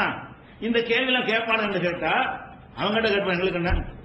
மூமின்கள் நம்புவார்கள் இதை. மூமின்களுக்கு குர்ஆன்ல சந்தேகம் பதில். மூமின்களுக்கு குர்ஆன்ல சந்தேகம் வருமா? அப்படி அல்லாஹ் பார்க்கறான். மூமினுக்கு வரக்கூடாது, மற்றவனுக்கு வரக்கூடாது. அதுதான் எழுத கத்து கொடுக்கலங்கிறான். எழுத கத்து கொடுத்திருந்தால் வீணர்கள் சந்தேகப்பட்டிருப்பாங்க, வீணன் கூட சந்தேகப்படக்கூடாது. அவன் அல்லாஹ்வுடைய வேதம் நம்பினா தான் இஸ்லாத்துக்கு வருவான் என்று அல்லாஹ் தன்னுடைய ஸ்டைல சொல்லி இருந்த பிறகு கூட இவங்க என்ன செய்யறாங்க? சஹாபாக்கள் நம்புவார்கள், இவர்களுக்கு தான் நம்பிக்கை இல்லை. இப்படிங்கிற மாதிரி சொல்லி குர்ஆன் மீது சந்தேகத்தை ஏற்படுத்தி இதை இன்னொருத்தட்ட போய் சொல்லும் போது ஒரு முஸ்லீம் அல்லாத ஒருத்தன் இதை அவன் படிக்கிறான். இந்த மாதிரி ஒரு ஆளை சொல்ற எப்படி நம்புறது நினைக்க மாட்டான். இவரே லூஸ் ஆயிருக்காரு, 6 மாசம் இப்படி இருந்தாருங்கிறாங்க. இவர் சொல்றது எப்படி ஏத்துக்கிறது? அதுபோக ஹதீஸ் பூராத்தையும் டவுட் வந்துடும். குர்ஆன்ல மட்டும் வராதுங்க. ரசூல் ஸல்லல்லாஹு அலைஹி வஸல்லம் ஹதீஸ் மதீனாவுல பேசின விஷயங்கள் இருக்குல்ல, ஹதீஸ்ல அறிவிக்கப்படும். கையை தூக்கினாங்கன்னு வரும்ல, இது 6 மாசத்துல உள்ளதா முந்தினதா? 6 மாசத்துல தூக்கி இருந்தா சும்மா தப்பா கூட தூக்கிக்கலாம் தானே, மார்க்கத்தில் இல்லாம இருந்து செஞ்சிருக்கலாம் தானே. இது 6 மாசத்துல உள்ளதா மீதி உள்ள காலத்துல உள்ளதா இப்படி கன்ஃபார்ம் பண்றது? அப்ப ரசூல் ஸல்லல்லாஹு அலைஹி வஸல்லம் ஹதீஸ் அனைத்துலயும் டவுட் வந்துகிட்டே இருக்கும். மதீனாவில் ஒரு பேசிய பேச்சில்லை எல்லாம் இது சுயநினைவோடு பேசினதா, சுயநினைவு இல்லாமல் பேசியதா, எதுக்கெல்லாம் வரலாறு தெரியவில்லையோ அந்த மாதிரியான ஹதீஸ்களில் சந்தேகம் வரமா வராதா? இது ஹிஜ்ரி 1 நடந்தது 2 நடந்தது ஒரு வரலாறு தெரிந்தால் சந்தேகம் வராது. வரலாறு தெரியாத ஹதீஸ்களை படிக்கும் பொழுதெல்லாம் அதுலயும் சந்தேகம் ஏற்படுமா இல்லையா? அப்ப ஆமன்து பில்லாஹ் அல்லாஹ்வுல சந்தேகம், ரசூல்ல சந்தேகம், வேதத்துல சந்தேகம். ஈமான் கொண்ட 3 விஷயம். ஆமன்து பில்லாஹ் அல்லாஹ்வை நம்பணும், அல்லாஹ்விட்ட சந்தேகம், அல்லாஹ் பாதுகாக்கிறான் அது பொய்யா போச்சு. வேதத்தில் சந்தேகம், ரசூல் மேல சந்தேகம். இவ்வளவையும் இந்த சம்பவம் ஏற்படுத்துமா இல்லையா? உண்மையாக இருந்தால் ரசூல் ஸல்லல்லாஹு அலைஹி வஸல்லம் சூனியம் வைக்கப்பட்டு இருந்தது உண்மையாக இருக்குமே ஆனால் எல்லாத்திலையும் டவுட். ஈமான் ஆட்டங்கானது, ஈமான் முக்கியமானது. இஸ்லாம் 2வது சொல்லியிருக்க ஏற்கனவே. நம்பிக்கையில அல்லாஹ் பத்தின நம்பிக்கையில் ஒரு மாசு வரக்கூடாது. குர்ஆனை இறைவேதம் நம்பணும்னா கட்டுகளவு சந்தேகம் வரக்கூடாது. இறைவேதம் தான் அதனுடைய சந்தேகத்துக்குரிய எந்த ஒரு சாயலையும் நாங்க நம்ப மாட்டோம். அது சந்தேகம் ஏற்படுத்தக்கூடிய எந்த விஷயத்தை நாங்கள் நிராகரிப்போம். அப்படிங்கிற அளவில் இருந்தா தான் அது பெரிய ஈமானு. குர்ஆனையும் நாங்கள் நம்புவோம், சூனியத்தினால் 6 மாசம் பாதிக்கப்பட்டாங்க நம்புவோம், அதனால குர்ஆன்ல சந்தேகம் ஏற்பட்டாலும் பரவாயில்லை நாங்கள் இதை நம்புவோம். எப்படி நீங்க நெஞ்சில கை வச்சு சிந்திச்சு பார்க்கணும். இது சந்தேகத்தை ஏற்படுத்துமா ஏற்படுதா? கண்டிப்பா ஏற்படுத்தும். நீங்க ஒரு மனிதனுக்கு மனநோய் ஏற்பட்டு இருக்குது என்று சொன்னால் அவன் பேசி 6 மாசத்துல எல்லா பேச்சையும் அப்படித்தானே ஆயிரும். ஒரு பத்திரத்தில் கையெழுத்து போட கூட செல்லாத உலகத்திலான சட்டம். 6 மாசம் ஒருத்தர் சொத்து வித்துட்டாருன்னு வைங்களேன், சொத்து வித்துட்டாருன்னு சொன்ன உதாரணம் அப்படிலாம் குடும்பங்கள்ல வரும். எப்படின்னு கேட்டா அத்தாக்காரர் ஒரு பையனுக்கு எழுதி கொடுத்துருவாரு புசுவோட இருக்கும்போது, மீதி பிள்ளை தெருவு விட்டுருவாரு. அப்ப மீதி பிள்ளை என்ன செய்வாங்க, வாப்பாக்கு மெண்டல் சர்டிபிகேட் வாங்குவாங்க. மீதி பிள்ளை என்ன செய்வாங்க, எங்க பாப்பா எழுதி கொடுத்தாரு, அப்ப மெண்டலா இருந்தா பாருங்க, கோர்ட்ல செல்லாதுன்னு ஆக்கிருக்க வேண்டி. செல்லாதுன்னு ஆக்கிற வாப்பா ஒரு பையனுக்கு எழுதி கொடுத்தாருல, ஒரு பையனுக்கு எழுதும் போது அவர் நல்ல ஆளா இல்ல லூசா இருந்தாரு அப்படின்னு டாக்டர் எல்லாம் காசு பழைய தேதியை போட்டு சர்டிபிகேட் கொண்டு வந்து கோர்ட்ல காட்டி எங்க வாப்பா லூசா செல்லாதுன்னு ஆக்கி எனக்கு பங்கு இருக்குன்னு ஆக்கிடுவாங்க. அப்ப இது எதுக்கு சொல்ல வரேன்னு கேட்டா ஒரு சட்டம் அப்படிதான் உலகத்துல. ஒரு மனநோயாளியா இருந்தாரையானால் இது கையெழுத்து போடும்போது இருந்தாருன்னு சொல்ல தேவையில்லை. அந்த காலகட்டத்தில் போட்டாலே போதும். 2 வருஷம் கையெழுத்து லூசா இருந்தாருன்னா அந்த 2 வருஷத்துல என்னைக்கு போட்டாலும் லூஸ் தான். அன்னைக்கு ஒரு நாள் தெளிவா இருந்தான்னு சொல்ல முடியாது. ஒரு சட்டம் அப்படிதான் உலகத்துல. இந்த சட்டங்கள் அறிவு கொண்டாட சட்டம் ஏற்றுறாங்க. அப்ப பகுத்தறிவோடு ஏற்றக்கூடிய அந்த சட்டங்கள் இப்படி இருக்குமே. இஸ்லாமிய நாட்டிலும் தான் சட்டம். ஒரு இஸ்லாமிய நாடு இருக்குது. இப்ப இந்த மாதிரி ஒருத்தன் லூசா இருக்கான்னு நிரூபிச்சிட்டீங்கன்னா அவன் கையெழுத்து செல்லாதுன்னு சொல்லுவோம். இப்ப நம்மளும் அதான் சொல்லுவோம். இப்ப நீங்க ஆட்சி இந்த உலமாக்கள் இருக்காங்க, இவங்க ஆட்சி இருந்தா சொல்லுவாங்க. இவங்க இன்னைக்கு ஒரு ஆட்சியில் உட்கார வச்சு இவங்க காலத்தில் இப்படி வளர்த்து வந்து எங்க வாப்பா லூசா இருந்தாங்க நினைச்சுவாங்க, லூசா இருந்தா தெரிஞ்சுவாங்களா? அப்ப எல்லாரும் இந்த தீர்ப்பு தான் கொடுக்க போறீங்க. அப்ப அதெல்லாம் கரெக்டா இருப்பீங்க, மார்க்கெட்டில் இருக்க மாட்டீங்களா? உலக விஷயத்துல கேர்ஃபுல்லா இருப்பீங்க, சொத்து விஷயம் கரெக்டா இருப்பீங்க, அதுக்கு என்ன அளவு கூட கரெக்டா இருப்பீங்க. அல்லாஹ்வுடைய தூதர் விஷயம் வேற விஷயம்னா என்னோட தொலைஞ்சிட்டு போகுது. அப்படிப்பட்டவனால் தான் இதை சொல்ல முடியும். என்னென்ன தொலைஞ்சிட்டு போகுதுன்னு எவன் நினைக்கிறானோ, குர்ஆன் மீது பக்தி வச்சுக்கிற எவனும் இதை சொல்ல மாட்டான். ரசூலுல்லாஹ் மேல முகப்பத் வச்சுக்கிற எவனும் சொல்ல மாட்டான். அல்லாஹ்வை மதிக்கிற நம்புகிற எவனும் இதை சொல்ல மாட்டான். ரசூல் ஸல்லல்லாஹு அலைஹி வஸல்லம் அவர்களை ஒரு யூதன் சூனியை வைத்து சாய்த்து விட்டான், லூசாக்கி விட்டான் எப்படி சொல்ல முடியும்? இந்த வகையில் சிந்தித்து பார்த்தீர்களே ஆனால் இது புகாரில் வந்தால் கட்டுக்கதை, இது பொய். இன்னும் சொல்ல போனா இந்த சூனியங்கிறது பெரிய பயங்கரமான ஒரு விஷயம். ஒரு சாதாரண ஒரு மனிதனுக்கு ஒரு விஷயம் ஏற்படுச்சுன்னு வைங்களேன், அது மக்கள் வேகமா பரவாது. ஒரு பாரதூரம் பெரிய தலைவராக இருக்கிற ஒரு ஆளுக்கு பரவிச்சுன்னு வைங்க, ஊர் உலகத்தான் தெரிஞ்சிடும். இதை ஆயிஷா நேரத்தில் யாருமே அறிவிக்கல. சூனியம் வச்சிருந்தா போயிருப்பாரு. இப்ப எனக்கு வைத்தோட ஊருக்குள்ள போயிருந்த சாதாரண ஒரு மனுஷன், எனக்கு ஒரு கேன்சர் வந்து ஆபரேஷன் அதை ஊருக்கு அப்படி உலகத்துக்கே தெரிஞ்சு போச்சு. அப்ப அல்லாஹ்வுடைய ரசூல் இப்படி நம்ம சாதாரண ஒரு மனிதனையே இப்படி பண்றாங்கன்னு சொன்னா, அப்ப அல்லாஹ்வுடைய ரசூலுக்கு இப்படி ஏற்பட்டது என்று சொன்னால் மதீனாவை தாண்டி உலகத்துக்குலாம் போயிருக்குமா இல்லையா? முகமதுக்கு மேட்ராம்ல என்னமோ ஆயிடுச்சாம்ல அப்படின்னா எவ்வளவு பேர் அறிவிச்சிருப்பாங்க? யாரும் அறிவிச்சிருக்காங்களா? ஆயிஷா நாயகி பேர்ல அறிவிக்கப்படுற இந்த செய்தியை தவிர இந்த செய்தி நூற்றுக்கணக்கான சகாபாக்கள் ஆமா நானும் நியூஸை பார்த்தேன் ஏன் இப்படி உளர்னாங்க இப்படி எவ்வளவு விட்னஸ் செய்திகள் வந்திருக்கு. அதை ஒட்டி அது ரிலேட்டிவ் எவ்வளவு செய்தி வந்திருக்கேன். ஆமா ஆயிஷா சொல்றது கரெக்ட் தான், நான் ஒரு நாள் பார்க்க போனேன் உன்னோட உளர்னாங்க, அது மாதிரி அவர் ஒரு நாள் பார்க்க போனாரு, இப்படி எவ்வளவு செய்தி வந்திருக்கு. தொடர ஒண்ணுமே காணாம். அட எவ்வளவு பெரிய தலைவர், முடியல எத்தனை நடச்சிருக்குன்னு எண்ணி சொல்லக்கூடிய ஒரு சமுதாயம், ரசூல் ஸல்லல்லாஹு அலைஹி வஸல்லம் ஒவ்வொரு விஷயத்தையும் அணுஅணுவா பார்க்கிற ஒரு சமுதாயத்துக்கு 6 மாசம் பாதிப்பு இருந்தால் பார்த்துக்க மாட்டாங்களா? பரப்பி இருக்க மாட்டாங்களா? ஊர் புறம் தெரிஞ்சிருக்காதா? சாப்பிட்டது குடிச்சதெல்லாம் பரப்புறாங்க, இது பரப்பி இருக்க மாட்டாங்களா? பரப்பி துவா செய்யறதுக்கா பரப்பி இருக்க மாட்டாங்களா? ஒருத்தருக்கும் தெரியல. அப்ப இப்படி ஒரு சம்பவம் எந்த சம்பவத்துக்கு எப்படி பரவணுமோ அப்படி பரவ காணாம இது பயங்கரமா அவன்கிட்டையும் பெருசா பரவி நம்மகிட்டையும் பெருசா பரவி இருக்குமே. எதிரிகள்டையும் நல்லா பரவி இருக்க வேண்டிய விஷயம், நம்ம சமூகத்திலும் அனைவற்றையும் பரவி இருக்க வேண்டிய விஷயம். எதிரியும் வாயை துறக்கல, அவனுக்கு தெரியல. லட்டு மாதிரி ஒரு மேட்டர் கிடைச்சிருக்கு, அவன் வாயை துறக்காம இருப்பானா? அப்ப மேட்டர் நடக்கல. அதுல என்ன விளங்குது? ஆயிஷா நாயகி பேரை பயன்படுத்தி யாரோ இட்டு கட்டினதை புகாரி நம்பி எழுதி வைத்து விட்டார். அது யாருன்னு நமக்கு தெரியவில்லை. நம்ம வெளிப்படையா நல்ல ஆளாக காட்சியளிக்கிறார்கள். அது யாருன்னு தெரியாட்டால் மேற்று சொல்றது பொய்யில்லை, இந்த மேற்று சொல்றது தப்புன்னு சொல்லி இப்படி நம்ம சிந்தித்து பார்த்தோமே. ஆனால் சூனியம் இல்லைன்னு வழங்குதா? 2. அடுத்தது ஒண்ணு என்னன்னு கேட்டா, இது முக்கியமான விஷயம். இப்ப நபிமார்கள் எல்லாம் அனுப்புறான், மனிதர்களை நேர்வழி காட்டுவதற்காக அனுப்புறான். அனுப்பும் போது மனிதராக அனுப்புறானா ஒரு டிஃபரெண்டா அனுப்புறானா? தூதர்கள் வர்றாங்க இல்லங்க, அல்லாஹ்வுடைய தூதர்னு ஒருத்தர் சொல்றாரு. அல்லாஹ்வுடைய தூதர்கள் என்ன செய்யறாருன்னா உங்களை மாதிரி சாப்பிடுறாரு, பசிக்கு போய் சாப்பிட்டு வர்றாங்கிறாரு, உங்களை மாதிரியே குடிக்கிறாரு, உங்களை மாதிரியே மலை ஜலம்லாம் கழிக்கிறாரு, உங்களை மாதிரியே அவருக்கு கவலை வருது, நோய் வருது, முதுமை வருது, எல்லாமே வருது, அவருக்கு முன்னாடி பிள்ளைலாம் தேவைப்படுது. இப்படி எல்லா வகையிலையும் மனிதராக இருக்கிறார். இப்படி இருந்துட்டு நான் தூதர் இருக்கிறார், நம்புவானா? எல்லா எந்த வகையில் அல்லாஹ்வுடைய தூதர், மனுஷனுக்கு தூதர் நம்பிட்டு போயிடுவான். இவர் யாருக்கு தூதர் இருக்கிறாரு? அல்லாஹ்வுடைய தூதர்ங்கிறாரு. அப்ப அல்லாஹ்வுடைய தூதர்னு அவருக்கு என்ன சந்தேகம் வருது மக்களுக்கு? இவர் அல்லாஹ்வுடைய தூதர்ங்கிறாரு, ஒரு டிஃபரெண்டே காணா.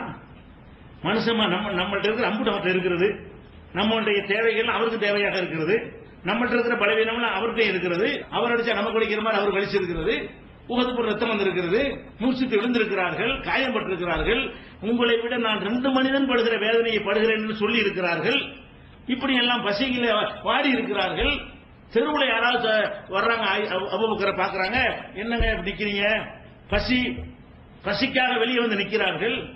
அப்ப இப்படி எல்லாம் பசி தாங்க முடியல, தாக தாங்க முடியல, இயற்கை உபாதைகள் எல்லா வகைகளையும் பார்த்தால் ரசூலுல்லாஹ் மனிதராக இருந்தாங்க, அவ்வளவு பேர் மனிதராக தான் இருந்தாங்க நபிமார்கள். அப்ப என்ன செஞ்சாங்க? நபிமார்கள்ட்ட கேட்டாங்க, மனுஷனா இருந்துட்டு எப்படி அவனை தூதர் நம்புறது? அவன் கேட்டதுதான். எதிரிகள் என்ன கேட்டாங்க? நீ அல்லாஹ்வுடைய தூதர்ங்கிற, ஏதாவது வித்தியாசம் இருக்கணுமா இல்லையா? எங்களை மாதிரி எல்லா வகையிலும் எங்களை மாதிரி இருக்கிற, ஆனா அல்லாஹ்ட்ட செய்தி வருதுங்கிற, எப்படி நாங்க நம்புறது என்று கேட்டார்கள். எப்படிலாம் கேட்டிருக்கான்னு பாருங்க. காலு இன் அன்தும் இல்லா பஷரும் மிஸ்லுனா, நீங்கள் எங்களை போன்ற மனிதரை தவிர நீங்கள் யாரும் இல்லை. தூதர்மார்கள்ட்ட அந்த காலத்து மக்கள் சொன்னது என்னன்னு கேட்டா, நீங்கள் எங்களை போன்ற மனிதரை தவிர யாரும் இல்லை. எங்கள் அப்பன் பாட்டன்மார்கள் வணங்கிய தெய்வங்களை விட்டு திசை திருப்புவதற்காக நீங்கள் திட்டமிட்டு வேலை செய்கிறீர்கள். நீங்க மனுஷன் தான். 14:10 இருக்குது.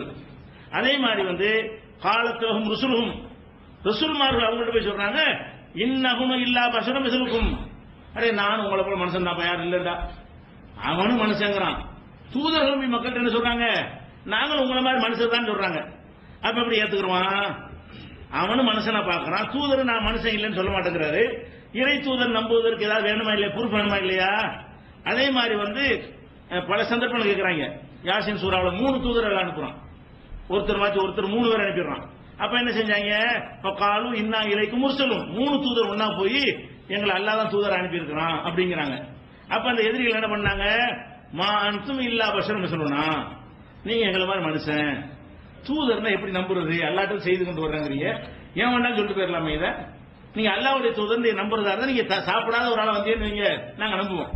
நாங்கெல்லாம் சாப்பிட்டு நீங்க சாப்பிடலன்னா டிஃபரெண்டா இருக்காரா, ஏத்துக்குருவோம் அல்லாஹ்வுடைய தூதர். நாங்க தாகம் வந்தா குடிக்கிறோம், நீ தண்ணியை தொட்டது இல்ல, அப்படி இருந்து காட்டினா டிஃபரெண்டா இருக்க நம்ம ஏத்துக்குருவோம் அல்லாஹ்வுடைய தூதர். அது மாதிரி இருக்கலாம். எங்களுக்கு நோய் வரும், இவர் நோயே வராது, அப்ப ஏத்துக்குருவோம். எல்லாத்துலயும் எங்களை மாதிரி இருக்கிற உன்னை எப்படி தூதர் ஏத்துக்கிறதுன்னு கேட்கறாங்க. இது யாசின் 36:15 இருக்குது. சுஹைப் நபியை பார்த்து சொன்னாங்க, சாலிஹ் நபி பார்த்து சொன்னாங்க, இப்படி நிறைய சொல்லி இருக்கிறாங்க. இன்னும் சொல்ல போனா மாலிஹாத ரசூல், இவர் என்ன பெரிய ரசூல், யாக்குலு தாம் உணவு உண்கிறார், எம்சி பில் அஸ்வா கடை வீதியில் நடக்கிறார், இவர் என்ன தூதருங்கிறாங்க. தூதர்னு சொன்னா இவர் நம்மள மாதிரியே கடை வீதிக்கு போறாரு, சம்பாதிக்கிறக்கா போறாரு, சாப்பாடுலாம் சாப்பிடுறாரு, இவர் தூதரா அப்படிங்கிறாங்க. லவ்லா உன்சில இலகி மலக்கும், இவர் அல்லாவுடைய தூதர்னா கூட ஒரு மலக்க கூட்டிட்டு வரணும், ஒரு மலை கூட சேர்த்து வந்து ஆமா இவர் அல்லாவுடைய தூதர் சொன்னா ஏத்துக்கிறோம். அப்ப எங்களை மாதிரி மனுஷனா வந்துகிட்டு சாப்பிட்டு குடிச்சுக்கிட்டு தூதர்னா நம்புறது என்று சொன்னார்கள். 25:7 இருக்கிறது. அதே மாதிரி மாகாதா இல்லா பஷரும் மிசலுக்கும், இவர் உங்களை போன்ற மனிதர் தான். யாக்குல் மிம்மா தாக்குலூன மின்ஹு, நீங்க சாப்பிடுறது அவர் சாப்பிடுகிறாரு, அதுல வித்தியாசம் கூட பரவாயில்லை. நம்மளாம் சோத்த திங்கிறோம், இவர் கல்ல சொல்லி திங்கிறாரு அப்படின்னு செய்யலாம். அதே டிஃபரெண்ட் ஆகுது அப்படி நினைக்கலாம்ல. நீங்க திங்கிற தனப்ப திங்கிற அந்த அரிசி அந்த ரொட்டியில் திங்கிறாரு, இவரு மண்ணள்ளியில தின்னு பார் வாழ்ந்து காட்டுகிறேன் அப்படின்னு சொல்லி மண்ணள்ளி திங்க மாட்டேங்கிறாரு, மரத்தை கடிச்சு திங்க மாட்டேங்கிறாரு, பிளேடு திங்க மாட்டேங்கிறாரு, இப்படி எல்லாம் திங்கிறாங்க இல்ல, தீவுல இருக்க திங்க இப்பெல்லாம் திண்டா வித்தியாசமா இருக்கும். இவர் என்ன செய்யறாரு, தூதருங்கிறாரு, சாப்பிடுறாரு. ஒரு மேட்ரு என்னத்தை சாப்பிடுறாரு, நம்ம சாப்பிடுறாரு. அந்த ரொட்டி தான் அவர் வேண்டி இருக்கு, அந்த பேரிச்சம்பழம் தான், அந்த தண்ணி தான், அது கேட்கறாங்க. எப்படி இப்படி கேட்கறான். ஏக்குள் மிம்மா தாக்குலூன மின்ஹு, நீங்கள் அருந்துவதை அவர் அருந்துகிறார் சாப்பிடுகிறார். ஓ எஸ்ரபு மிம்மா தஸ்ரபுன், நீங்க குடிக்கிறது அவரும் குடிக்கிறார். அப்புறம் என்ன சொல்லு, சாப்பிடவும் செய்யறாரு, நீங்க சாப்பிட அந்த சாப்பிட அவருக்கு வேண்டியதா இருக்கிறது. அப்ப அப்படி 23:33 இதெல்லாம் சொல்லி காட்டுறான். அப்ப இந்த மாதிரி தூதர்கள் வரும்போதெல்லாம் மனிதரா இருந்தாங்க பாருங்க, அதனால அவங்களுக்கு ஏத்துக்கிறவ முடியல. எப்படி நம்ம ஒரு மனுஷனை போய் தூதர்னு ஏத்துக்கிறது, இதுல அவங்களுக்கு பெரிய டவுட் இருந்தது. அப்ப அல்லாஹ் என்ன பண்றான்னு கேட்டா, இதை மாத்துறதுக்காக வேண்டி தூதர் டவுட் இல்ல, மனிதனை தூதர் அனுப்பும் போது இப்ப நான் ஒருத்தர் அல்லாவோட தூதர்னா நம்பிடுவீங்களா நீங்க? ஏன் அதுக்கு வேணும், ஆதாரம் வேணும். ஆதாரம் இல்லாம ஒருத்தர் தூதரை நம்பிடலாம்னு சொன்னா எவன் வேண்டாம் தூதர்னு சொல்லிட்டு போயிருவான். மக்களை வந்து அருள் செய்வதற்காக எல்லாம் என்ன பண்றான்னு கேட்டா, எந்த தூதர் அனுப்புனாலும் அவர் எல்லா வகையிலும் மனுஷரா இருக்கும். சில அற்புதங்களை ஒன்று செஞ்சு காட்டணும். மனிதன் செய்ய முடியாத சில செய்திகளை இந்த பார் அல்லாஹ் எனக்கு கொடுத்துருக்கான், இது செஞ்சு காட்டுற பாரு அப்படின்னு காட்டினவுடனே இது யாரும் செய்ய இயலாது. மனிதன் செய்ய முடியுமா? மனிதன் செய்ய முடியாத ஒன்றை என் மூலம் அல்லாஹ் வெளிப்படுத்தினால் நான் தூதரா இல்லையா? நான் இதை செய்யல, நான் தூதர் என்று காட்டுவதற்கு அல்லாஹ் என்னிடமிருந்து இதை வெளிப்படுத்தி காட்டுகிறான் அப்படின்னு அவர்கள் சொல்லும் பொழுது அப்ப அவங்க ஏத்துக்குவாங்க. மூசா நபி மனிதனா இருந்தாரு, இன்னும் சொல்ல போனா அவர் திக்குவாய் உணவு கூட பேச தெரியாது. அப்படி இருந்து அவரை தூதர் அல்ல அனுப்புறான். அனுப்பி என்ன செய்யறான், கைத்தறிய போறாரு, பாம்பா மாறுது, கைத்தறி பாம்பா மாற கைத்தறியா தான் இருக்கும். இது அற்புதம்.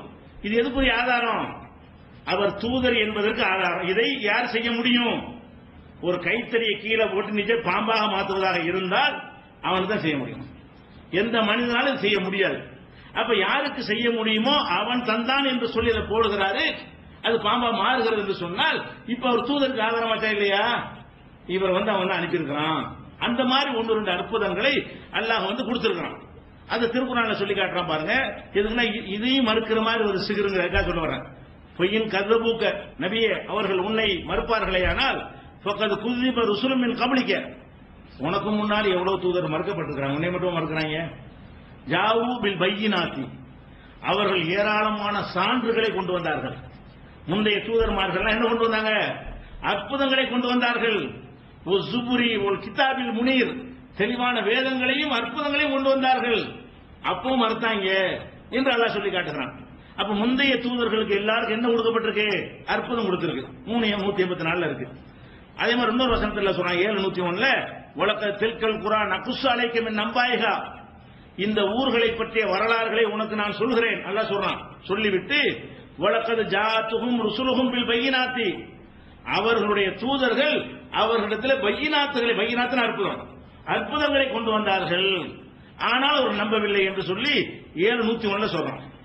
அதே மாதிரி 970 நூஹு நபி, ஆது, சமூது, இப்ராஹிம் நபி, மதியன் எல்லாத்தையும் சொல்லிவிட்டு சொல்றான் அத்தத்துஹும் ருசுலுஹும் பில் பையினாத், இவங்களுக்கு அவங்களுடைய தூதர்கள் அற்புதங்களை கொண்டு வந்தார்கள். இவ்வளவு சமுதாயங்களுக்கு சும்மா தூதர்னு சொல்லவில்லை, அற்புதங்களை கொண்டு வந்து காட்டி இந்த பாரு நல்லவுடைய தூதர் என்பது ஆதாரம் என்று சொன்னார்கள். ஆனாலும் அவர்கள் என்ன செய்யல, ஏற்றுக்கொள்ளல அப்படின்னு 970 சொல்றான். இந்த 970 கூடுதலா ஒரு விவரம் இருக்குது. என்ன விவரம் கேட்டா, இந்த அற்புதம் கொடுக்கலன்னு வைங்க, அது மனுஷனுக்கு நான் செய்யற அநீதிங்க. அற்புதமே கொடுக்காம ஒரு ஆளை நம்பி நீ ஏத்துக்கணும், நம்ம அறிவு ஏத்துக்கிறோமா? ஒரு ஆள் நான் தான் அல்லாவுடைய தூதருங்கிறாரு, எந்த வேறுபாடும் இல்ல. அல்லாஹ் தான் அவர் அனுப்புனான் என்பதை நிரூபிக்க ஒரு ப்ரூஃப் கூட இல்ல. அப்படி அனுப்பி இருந்து ஏத்துக்கண்டா அல்லாஹ் செய்த அநீதி அது. நம்ம எப்படி நம்புவோம்? நம்ப இயலாத ஒரு தூதரை அனுப்பி வைத்து விட்டு நம்மள குற்றம் சாட்ட முடியுமா? இது சொல்லிட்டு அல்லாஹ் சொல்றான், ஃபமா கான அல்லாஹு லியظلمஹும், ஏன் அற்புதம் கொடுத்தேன் என்று சொன்னால் அவர்களுக்கு அல்லாஹ் அநியாயம் செய்யறவன் இல்லை. அநியாயம் செய்யக்கூடாது. தூதரை அனுப்புனா நீ ஏத்துக்கிற மாதிரி அனுப்பணும், நீ மறுக்கிற மாதிரி அனுப்பக்கூடாது. இப்ப ஏத்துக்கிற மாதிரி அவர் தூதர் தான் என்பதை உன் அறிவு ஏற்று நம்புற மாதிரி சான்றோடு தான் இருக்கணும். அதுக்கு செஞ்சேன் என்று 9:70 சொல்லி காட்டுறோம். இதே மாதிரி 10:13 எடுத்து பாருங்க, 10:74 எடுத்து பாருங்க, 35:25 பாருங்க, 40வது அத்தியாயம் 22 வசனத்தை பாருங்க, 40:50 பாருங்க, 57:25 பாருங்க, 64:6 இந்த வசனங்கள்ல எல்லாம் எந்த தூதரை எல்லாம் அனுப்பினாலும் வீசுநகை வெறுங்கையுமா வரமாட்டார். எதோட வருவாரு? நான் தூதர் என்று அந்த மக்கள் நம்புவதற்கு ஏற்ற சான்றோடு அற்புதத்தோடு வருவார். அதை காட்டும் மக்கள் நம்புவாங்க. நல்லவங்க நம்புவாங்க, புடிவாதக்காரன் நம்ப மாட்டான். அல்லாஹ் யாருக்கு சீல் வச்சுட்டான் அவன் நம்ப மாட்டான். ஆனா நம்புற மக்கள் எதை வச்சு நம்புறாங்க? நம்மள மாதிரி எல்லா வகையிலும் இருந்தாலும் இவர் ஒரு ஒட்டகத்தை கொண்டு வந்திருக்கிறாரு, டிஃபரெண்டா இருக்குது, பாறையில இருந்து ஒட்டகம் அற்புதத்தை கொண்டு வந்திருக்காரு, இவர் பறவைக்கு உயிர் கொடுக்கிறாரு, இவர் செஞ்ச அற்புதம், இவர் கைத்தறியை பாம்பாக்குறாரு, அது இது அற்புதம், இப்படின்னு ஒவ்வொரு நபியும் செய்த அற்புதங்களை பார்த்து விட்டு இவர் அல்லாஹ்வுடைய தூதர் நம்பினார்கள். அப்ப ஒரு தூதர் நம்புறதா இருந்தால் எதை வச்சுதான் நம்பணும்? அற்புதத்தை வச்சுதான் நம்பணும். இப்படிதான் அல்லாஹ்வுடைய ஸ்டைல். ஆதம் அலைஹிஸ்ஸலாத்துல இருந்து ரசூலுல்லாஹ் வரைக்கும் எந்த தூதர் அனுப்பினாலும் அவரை தூதர் என்று மக்கள் நம்பணும் என்பதற்காக மனிதன் செய்ய இயலாத ஒன்றை செய்து காட்டி, அவர் வழியாக செய்து காட்டி தூதர் என்று நிரூபிப்பார். அற்புதம். அற்புதம் என்னது? எந்த மனிதனும் செய்ய முடியாது. அப்படியான ஒன்றை அவர் செஞ்சு காட்டுவார். அதாவது அவர் மூலம் அல்லாஹ் செஞ்சு காட்டுவான். 1 2 அது தூதர் என்பதற்கு ஆதாரம். இப்படியாக அல்லாஹ் செஞ்சுட்டே வர்றோம். அப்படி இருக்கும்போது இப்ப நபிகள் நாயகம் ஸல்லல்லாஹு அலைஹி வஸல்லம் அல்லாஹ்வுடைய தூதர்ங்கறாங்க. தூதர்ங்கறாங்களா, பெரிய அர்த்தம் குர்ஆன்ட்டாங்க. இப்ப அந்த தூதரைய ஒருத்தன் அற்புதத்தை வீழ்த்திட்டான். தூதரை நிரூபிக்கிற எதை வச்சு? செய்ய முடியாத ஒன்றை செய்து காட்டி அதன் மூலமா தான் தூதரை நிரூபிக்க வேண்டி இருக்கிறது. இந்த சூனியத்தை நீங்க நம்பினீர்களே, ஆனால் ரசூல் ஸல்லல்லாஹு அலைஹி வஸல்லம் அவர்களுக்கு சூனியம் வைக்கப்பட்டது நம்பினால் என்ன வருது? எங்கே இருந்து கொண்டு அவன் ஏதோ செய்து இவரை மனநோயாளி ஆக்கிவிட்டான் என்று சொன்னால் இது அற்புதமா இல்லையா? இது மனிதன் சாதாரணமா செய்ய முடியாத ஒரு பேரற்புதமா இல்லையா? இப்படியான அற்புதம் அவருக்கு எதிராக செய்யப்படுமையானால் அப்ப அந்த மக்கள் நிலை எப்படி மாற? இவர் ஏதோ ஒரு அற்புதம் செஞ்சார் ரசூல் நினைச்சோம், இவரையே பிரட்டி பெரிய அவன் செஞ்சு போயிட்டான், ஆளையும் முழுசாக்கி விட்டான, 6 மாசத்துக்கு செயல்பட முடியாம ஆக்கி விட்டான, அவன்ல பெரிய அற்புதம். அப்ப இவர் தூதர் இல்ல, அந்த முடிதான வருவான். அற்புதத்தை பார்த்து மூசா நபி என்ன செய்யறாங்க? அற்புதம் செய்யறாங்க, கைத்தடியை போட்டு பாம்பாக்குறாங்கன்னு வைங்க. மூசா நபியை ஒருத்தர் லூசாக்கிட்டான்னு வைங்க. நீ பாம்பாக்குறியா, நான் என்ன பண்றேன் பாருன்னு சொல்லி அவன் இதை பண்ணி மூசா நபிக்கு நினைக்கிறான். இப்ப மூசா நபி எடுத்துருவாங்களா? அவர் செஞ்ச அற்புதத்தை வைத்து நம்பினவங்க கூட அவரே பரட்டிட்டானப்பா, இவர் பாம்பாத்தானே பாக்குனாரு, இவன் ஆள்லயே விளையாண்டுட்டானே. யார் அல்லாஹ்வுடைய தூதர்னு சொல்றீங்களா அவரையே ஒண்ணுமில்லாம ஆக்கிட்டானே, அவர் என்ன செய்யறோம் அவருக்கு தெரியாதவங்க ஆகிட்டானே அப்படின்னு சொன்னா தூதர்கள் நம்புவாங்களா? அப்ப தூதர்கள் மீது பெரிய அற்புதத்தை மற்றவன் செஞ்சு காட்டிடக்கூடாது. தூதர்கள் காலத்தில் தூதர்களை மிஞ்சுகிற வகையில் ஒரு அற்புதத்தை மற்றவன் செய்து காட்டினால் அப்ப அந்த தூதர் மீது சந்தேகம் வந்துவிடும். ஏன்? அற்புதத்தை வைத்துத்தான் அந்த மக்கள் நம்புறாங்க தூதரையே. இப்ப ரசூல் ஸல்லல்லாஹு அலைஹி வஸல்லம் காலத்தில் அவங்க குர்ஆனை கொண்டு வந்தாங்க, அற்புதம் நினைக்கிறோம். வேற சில அற்புதங்கள்லாம் நிகழ்ந்தது. சந்திரன் கூட பிளந்தது இரண்டாக, அப்படி எல்லாம் வானத்தில் காட்சியெல்லாம் காட்டினாங்க. இந்த அற்புதங்களை எல்லாம் மிஞ்சிற அற்புதமா இது இல்லையா? 6 மாச காலம் அவங்களை செயல்பட முடியாம ஆக்கி, செஞ்சதை செய்யறேன்னு சொல்ற ஆக்கி, மனநோயாளியா ஆக்கி விட்டான் என்று சொன்னால் இவன் பெரிய ஆளா இருக்கானப்பா, இவரை பெரிய அற்புதம் செஞ்சார் ரசூல் நினைச்சோம். இவன் பெரிய லபீது பெரிய ஆளா இருக்கானே, அவன் லபீது பயங்கரமான ஆளா இருக்கானே, அவர் முன்னால் இவர் தோத்துட்டார், ஆன்மீகத்தில் தோத்து விட்டார் என்று சொன்னால் தூதன் ஏத்துக்குவானால் அப்ப மக்கள் என்ன பண்ணிருப்பான்? அன்னைக்கு யூதர்கள் இப்படி நடந்து இருந்தா பயங்கர விழாவை கொண்டாடி இருப்பான். தூதரு அல்லாஹ்வுடைய தூதர் அதை செஞ்சாருயா, அவருக்கு நான் என்ன செஞ்சேன்னு பாரு, அவரே நான் என்ன மாதிரி மந்திரத்தில் பண்ணிருக்கேன்னு பாரு, அருவாளை வச்சு வெட்டி கத்தியால குத்தினா அது வெற்றி கொண்டாட முடியாது. இவன் அற்புதம் செஞ்சு காட்டியிருக்கிறான். யூதன் என்ன பண்ணிருக்கிறான்? அவரை தொடாம கிட்ட வராம அவரை பார்க்காம எங்கேயோ ஒரு இடத்துல இருந்து கொண்டு அவங்க முடிகளையும் அது மாதிரியாக சீப்புலையும் பேச்சு மட்டையிலையும் செஞ்சு அங்க செஞ்சது இங்க பாதிக்குது, மனசையும் பாதிக்குது, உடம்பையும் பாதிக்குது. அப்ப இது எவ்வளவு பெரிய அற்புதம், இறைவன் செய்யற மாதிரியான ஒன்றை செஞ்சு காட்டியிருக்கான்னு சொன்னால், அப்ப நபிமார்களை அற்புதத்தை வைத்து நம்பியவர்கள் அந்த நம்பிக்கை பாடாகுமா இல்லையா? அது பலவீனப்படுமா இல்லையா? என்னடா அதை வச்சு நம்ம நம்பி இருக்கிறோம், இவர் இதை ஒன்று ரெண்டு இதை செஞ்சு காட்டினாரு, இவன் அதை விட பெரிய ஆளா இருக்கிறான், அப்ப இது போலி. மூசா நபி காலத்தோட அந்த அற்புதம் செய்யும்போது ஃபிரௌன் என்ன பண்ணா, என்கிட்ட மந்திரவாதி இருக்கான், பின்னாடி வளர்க்கும், என்னிடத்துலயும் மந்திரவாதி இருக்கான், வரியா போட்டி வைக்கிறான். போட்டியில் யார் ஜெயிச்சது? மூசா நபி ஜெயிச்ச. அப்படி காட்டுவான்ல, அவனுக்கு ஏதாவது செய்ய வந்தா கூட எது மிகிச்சுன்னு. இப்ப ரசூல் சல்லா சூனியம் வச்சான்னு வைக்கிறேன், இப்படி வரணும். ரசூல்லா ஒருத்தன் சூனியம் வச்சான், அந்த சூனியம் வந்து ரசூல்லா கிட்ட வந்துச்சு, அப்படி ரிவர்ஸா போய் அவனை பாதிச்சிருச்சு. அப்படி வந்தா கூட எடுத்துக்கலாம் ஓரளவுக்கு. அவன் சூனியம் வச்சான், ரசூல்லாவை அழிக்கிறதுக்கு வந்துச்சு, கிட்ட வந்து ரசூல்லா நினைச்சாங்க, அவர் டைவர்ட் பண்ணி விட்டாங்க, அது போய் அவனா இப்படியா சொல்லி தொலைச்சா, சரி அவனும் செய்ய முடியலண்டாயிரும். சூனியக்காரனுக்கு யாரை ஜெயிக்க முடியல, ரசூலை ஜெயிக்க முடியலண்டாயிரும். அப்ப சூனியக்காரன் ரசூலை ஜெயிக்க முடியாது என்று இன்னும் சொன்னான்ல, லா இப்படி சாஹிரு ஹைது அத்தா, சூனியக்காரன் வெற்றி பெற முடியாது, சூனியக்காரன் செய்ய முடியாது, வெற்றி பெற மாட்டான் என்று அல்லாஹ் குர்ஆன்ல சொல்லி காட்டுறான். அது பின்னாடி வரும் குர்ஆன்ல குர்ஆன்ல என்னென்னலாம் இருக்குன்னு சொல்லி. இப்ப நம்ம என்ன பிரச்சனை பார்க்கிறோம் என்றால், நபிகள் நாயகம் ஸல்லல்லாஹு அலைஹி வஸல்லம் சூனியம் செய்து இருப்பார்களே ஆனால் நிறைய பேர் முர்த்ததா இருப்பாங்க.